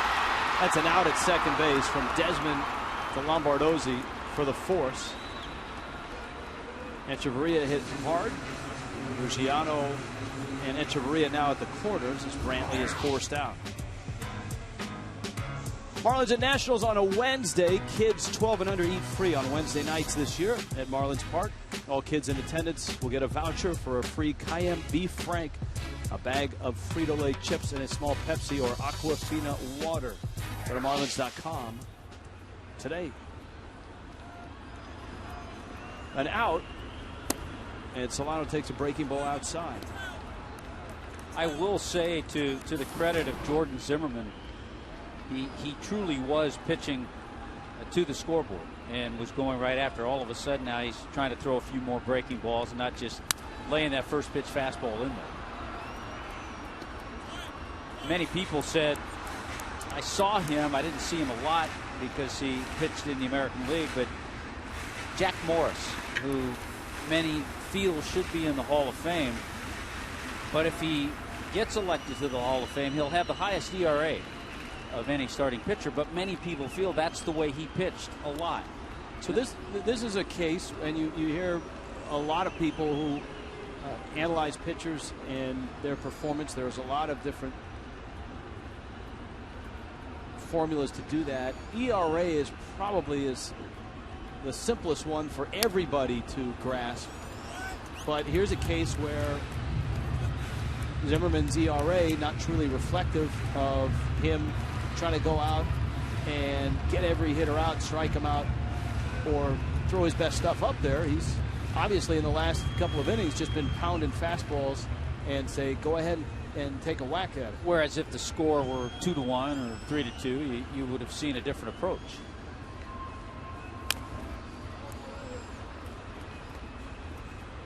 Still has good stuff though, good 94 mile an hour.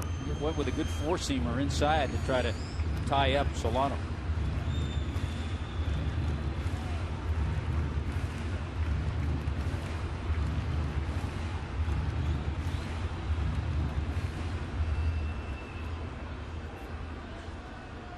One and two to Solano. One out, seventh inning. And pitches out. This great sign right behind home plate, right behind. There it is. Boston with a heart around it. And just an awful afternoon for anyone watching and listening. The Rays and the Red Sox had finished their game at Fenway. At Patriots game. And Patriots Day, obviously with the running of the Boston Marathon.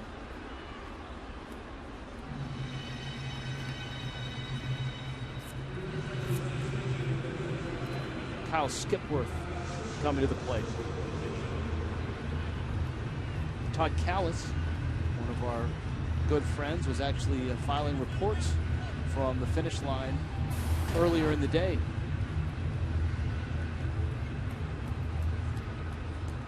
And thankfully, everyone from the Fox Sports Florida crew is okay. Skipworth looking for his first big league hit. I talked to him today, and he said, you know, it's hard not playing every day, but every day he goes to work, tries to get better, works on what he can.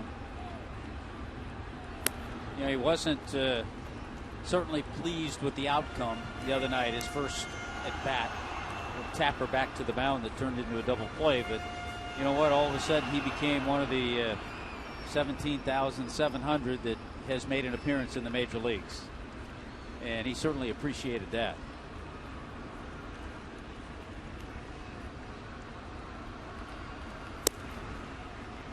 Zimmerman misses away. And it's 3-0. Well, the Nationals bullpen has been quiet so far. Zimmerman's pitch count right now at 81. And a fastball up. Skip Worth in his second Major League Plate appearance draws a walk.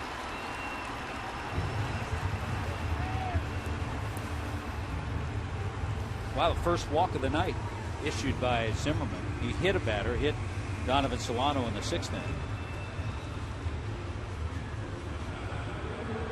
Zimmerman actually had those pitches in or around the strike zone. A couple of them could have gone either way.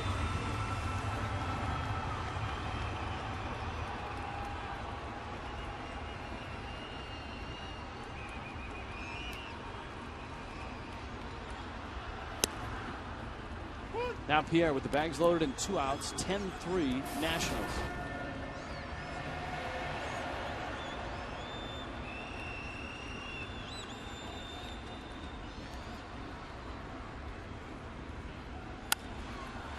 Pierre rolls one up the middle. Desmond will flip. Lombardozzi covering, inning over. Miami gets another run back, but still trails by 7.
Marlins of late have mustered 3 runs and 6 hits.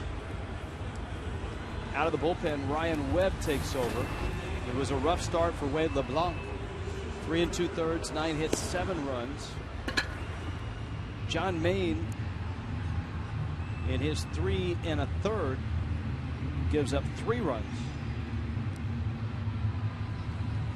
And so Webb takes over, and he'll come in at the top of the order for the Washington Nationals. And the Nationals, who swept Miami in the season opening series, Davey Johnson's ball club, beat the Marlins. In fact, shut them out in games 1 and 2. And then in the final game of the series, beat them by a score of 6-1. Yeah, we talked about it too. Last year, the Marlins were 9-9 against the Nationals.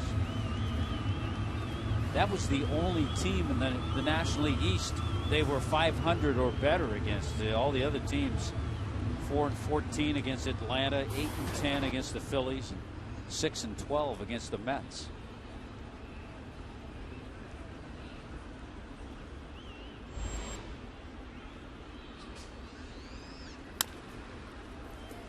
Slow roller, Echeverria fires to first, just in time. He continues to be nice and smooth.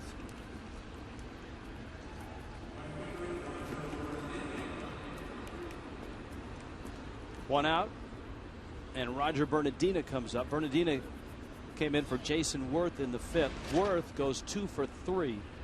Span has 2 hits. Worth had 2 hits.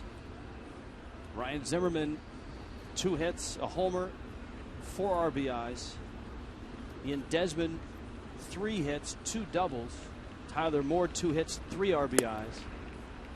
Steve Lombardozzi, a couple hits. Kurt Suzuki, a couple hits. So the damage has been done all throughout Washington's lineup tonight.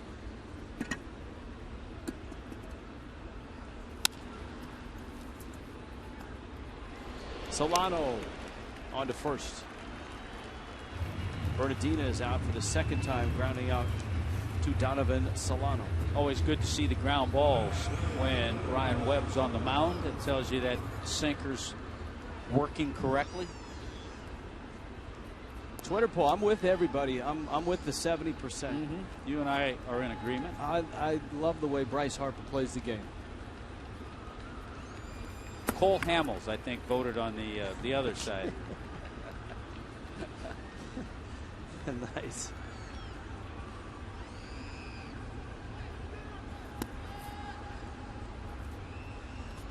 Breaking ball misses down low. Yeah, Harper an 0 for 3 amidst all the damage up on the board, the 15 hits and the 10 runs.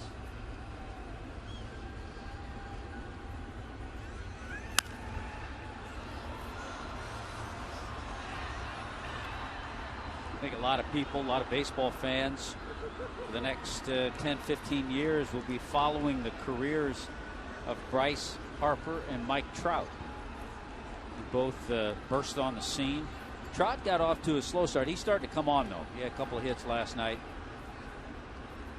Saw where Mike Scioscia moved him in the order from leadoff to, I think he was hitting third.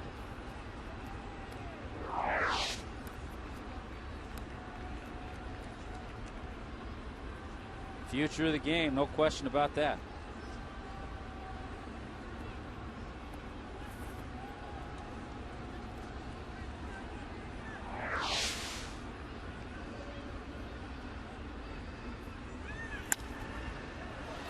Webb had a nice outing his last time out. He had that sinker really working. That was on Saturday night. Marlins bullpen has been called upon early in this one. Wade LeBlanc came out in the 4th inning. Just to show you what a fine line this game is, though, Bryce Harper 0 for his last 12. See the difference when you start the season 0 for 12? You got big zeros up there. But when you get off to the kind of start Harper got off to, and then all of a sudden mix in an 0 for 12, he's still hitting .327.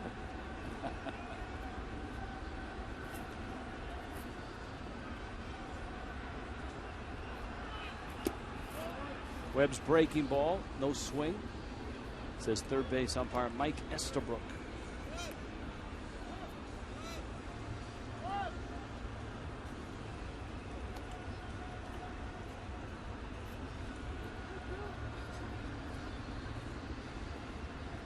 Full count.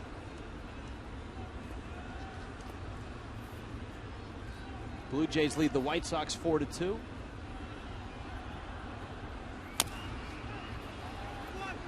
Webb will take it himself and step on the bag. And Harper, an 0 for 4, even though his ball club has put 10 up on the board. Bottom of the 8th coming up, 10-3 Nats.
Nationals opening up this 3-game series and opening up a can of, you know what, right out of the chute.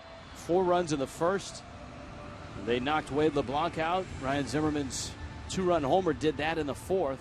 And by the time they got to the 5th inning, it was 10-0. Jordan Zimmerman comes out with a little fire in his eye as he tries to finish off the 8th. Chris Coughlin has had the best swings of the night for the Fish. He's 2 for 3 with a line drive out. And the Marlins are desperate for somebody to get hot.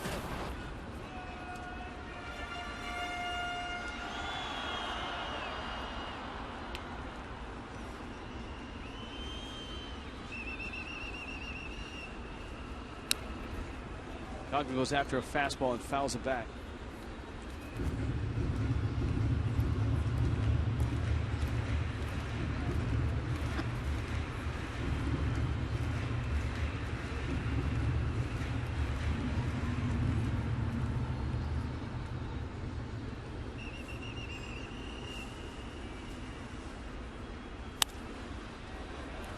Little looper towards the line, Harper over, and he makes the catch.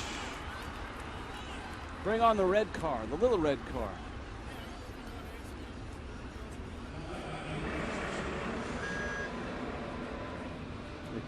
The little red car's got a smile on his face with Dan Herron. Alex Sanabia. Chevron presents tomorrow's starters. Somewhere a squirrel cries for freedom. Yeah. Mascot of the 10-run reel. I know we're at 7. It was at 10.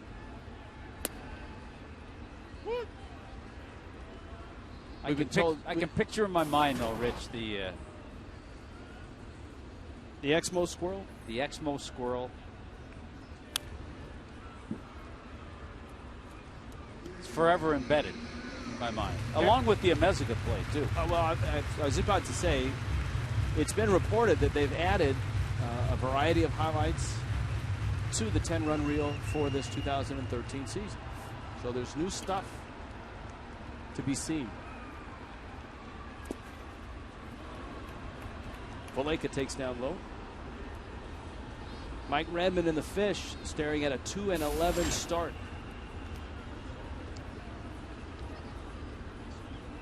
And there's not a whole lot, and we talked about it yesterday, there's not a whole lot Mike Redmond can do. He's been playing the last few days with a 23-man roster. Giancarlo Stanton, his shoulder still sore. He can't play. Austin Kearns was in the hospital the last 2 days and is out. He already, I mean, the Marlins knew they were going to be young, but young and injured is a real tough way to go through the big leagues. Not a good combination. And we talked earlier, and you hope Stanton gets back soon, just to be in that lineup. And you hope Nate Eovaldi and Henderson Alvarez recover from their injuries. You hope that Jacob Turner turns things around and is the pitcher that they expected him to be. Valaika takes outside.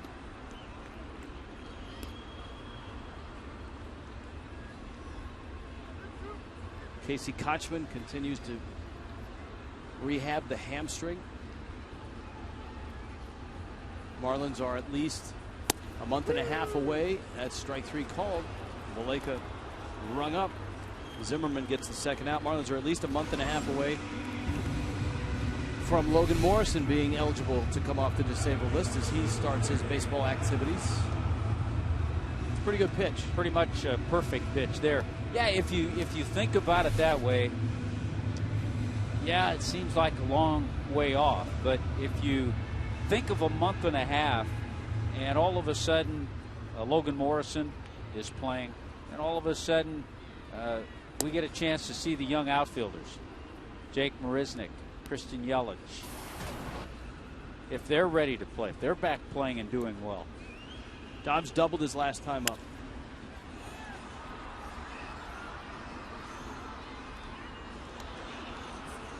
Yeah, that all-star outfield in Double-A, all injured.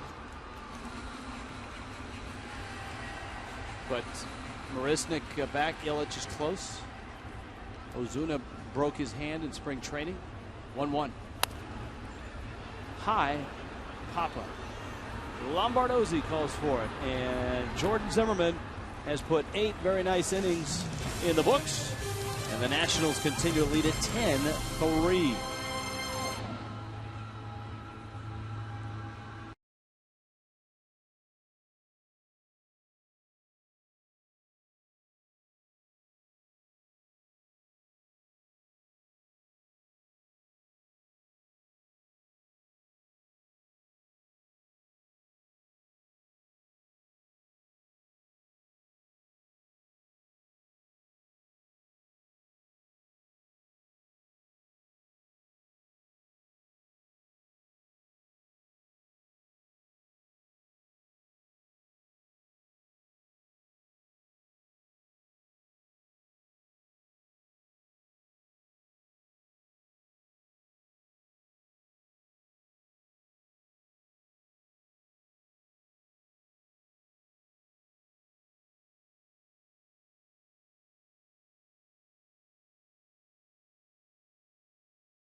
Number 42 on Jackie Robinson Day. The 50th anniversary of breaking the color barrier. Major League Baseball retired number 42 back in '97. I think it was Dodgers at Mets was the game.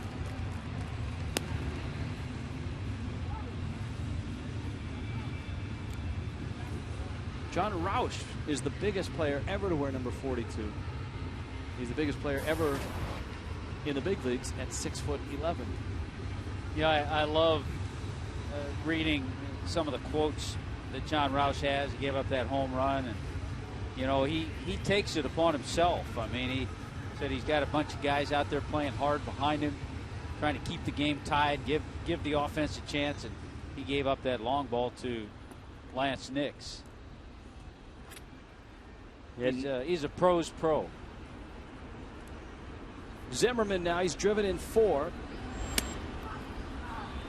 Fastball up, ATTU versus rewind. This was Zimmermann. This was the first pitch John Maine threw out of the bullpen, and it was hammered. A wake-up call for all those in the Clevelander.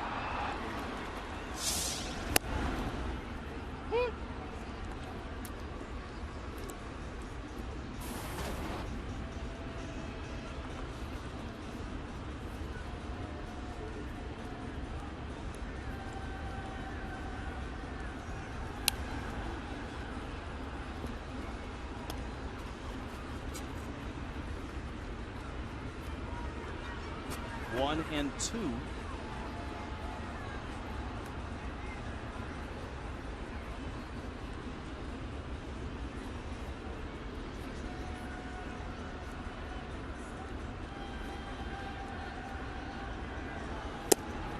Rouch misses away.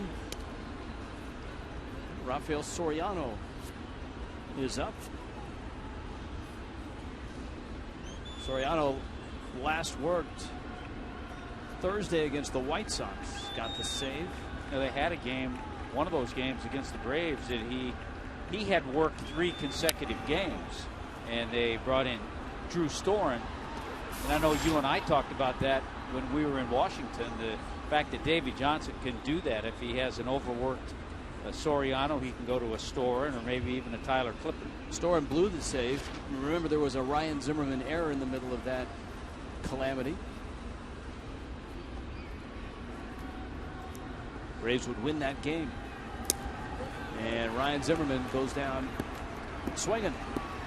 So Roush gets a strikeout. Ian Desmond coming up. Roush knows all these guys. Desmond and Zimmerman, they've been in the system for a while. Roush was a Washington national among his many stops. Desmond, 3 hits, all of them stung. A pair of doubles and a line drive single, and he bounced to second his last time up. Boy, he just keeps hitting the ball harder and harder. Is there a better shortstop in the game right now than Ian Desmond? There wasn't a better shortstop in the game last year in terms of production. Home runs, doubles, slugging percentage. And the fact that, Tommy, he's been able to improve himself defensively every year with a big step last year. And that to his credit, because of a lot of hard work. Remember, this was the division with the superstar shortstops just a few years ago, with Reyes as a Met, Hanley Ramirez as a Marlin. Texas fans may argue Elvis Andrus, very good shortstop. Hasn't shown the power of Desmond, though. Of course, 2-3 years ago, Rollins was in that category as well. That trio of shortstops were pretty good. Desmond at that point was a rookie. You had Furcal around.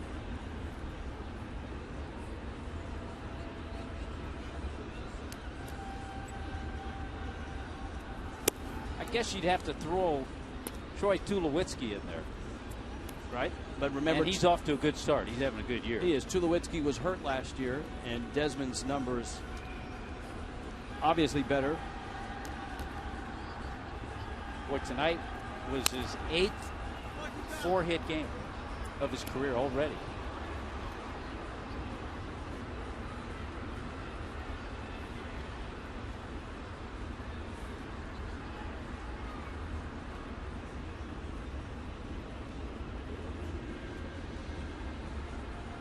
One and two with 1 out.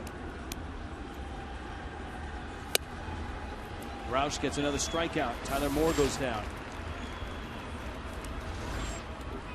So Roush, a couple punch outs. Lombardozzi comes to the plate.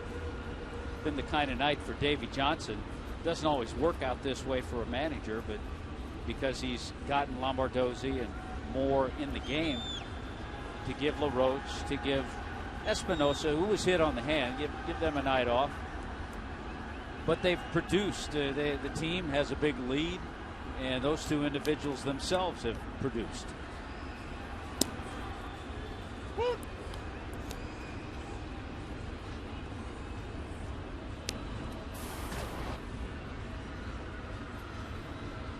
Lombardozzi, of course, his dad, Steve, a world champion with the Twins. Roush flips to first, and Miami down to their last 3 outs in the bottom of the 9th inning on a night where Washington jumped them early and leads at 10-3.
tonight. And the bottom of the ninth, our final Jackie Robinson fact. That 1940 UCLA football team, they would tie the eventual national champion USC Trojans, a scoreless tie in the first game of a rivalry that had national implications. Now, I don't know if you remember. I remember years ago, I can't recall the whole film, but the movie that they did make years ago, the Jackie Robinson story, that Jackie Robinson was in. That's right. Ruggiano roller down the line. Zimmerman backing up, makes a nice throw across and gets Ruggiano. And of course, there's Jackie in his football days at UCLA. He's got the gold Bruin helmet on.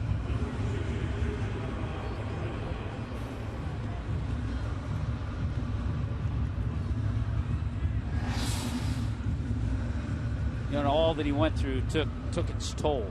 He died way too young. Jackie was in his late 50s when he passed away. I think you and I are both a little surprised that Jordan Zimmerman is still in there.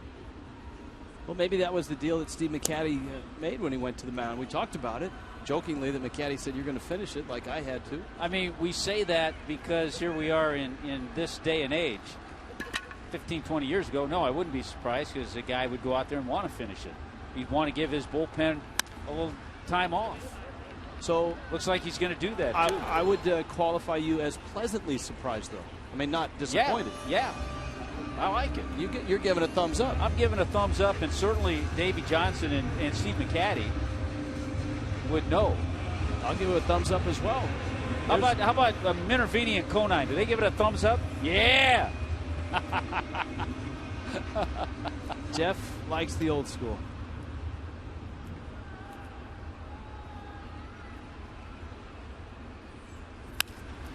Bouncer. Oh, Zimmerman picks it, flings it. Can't do that on his birthday.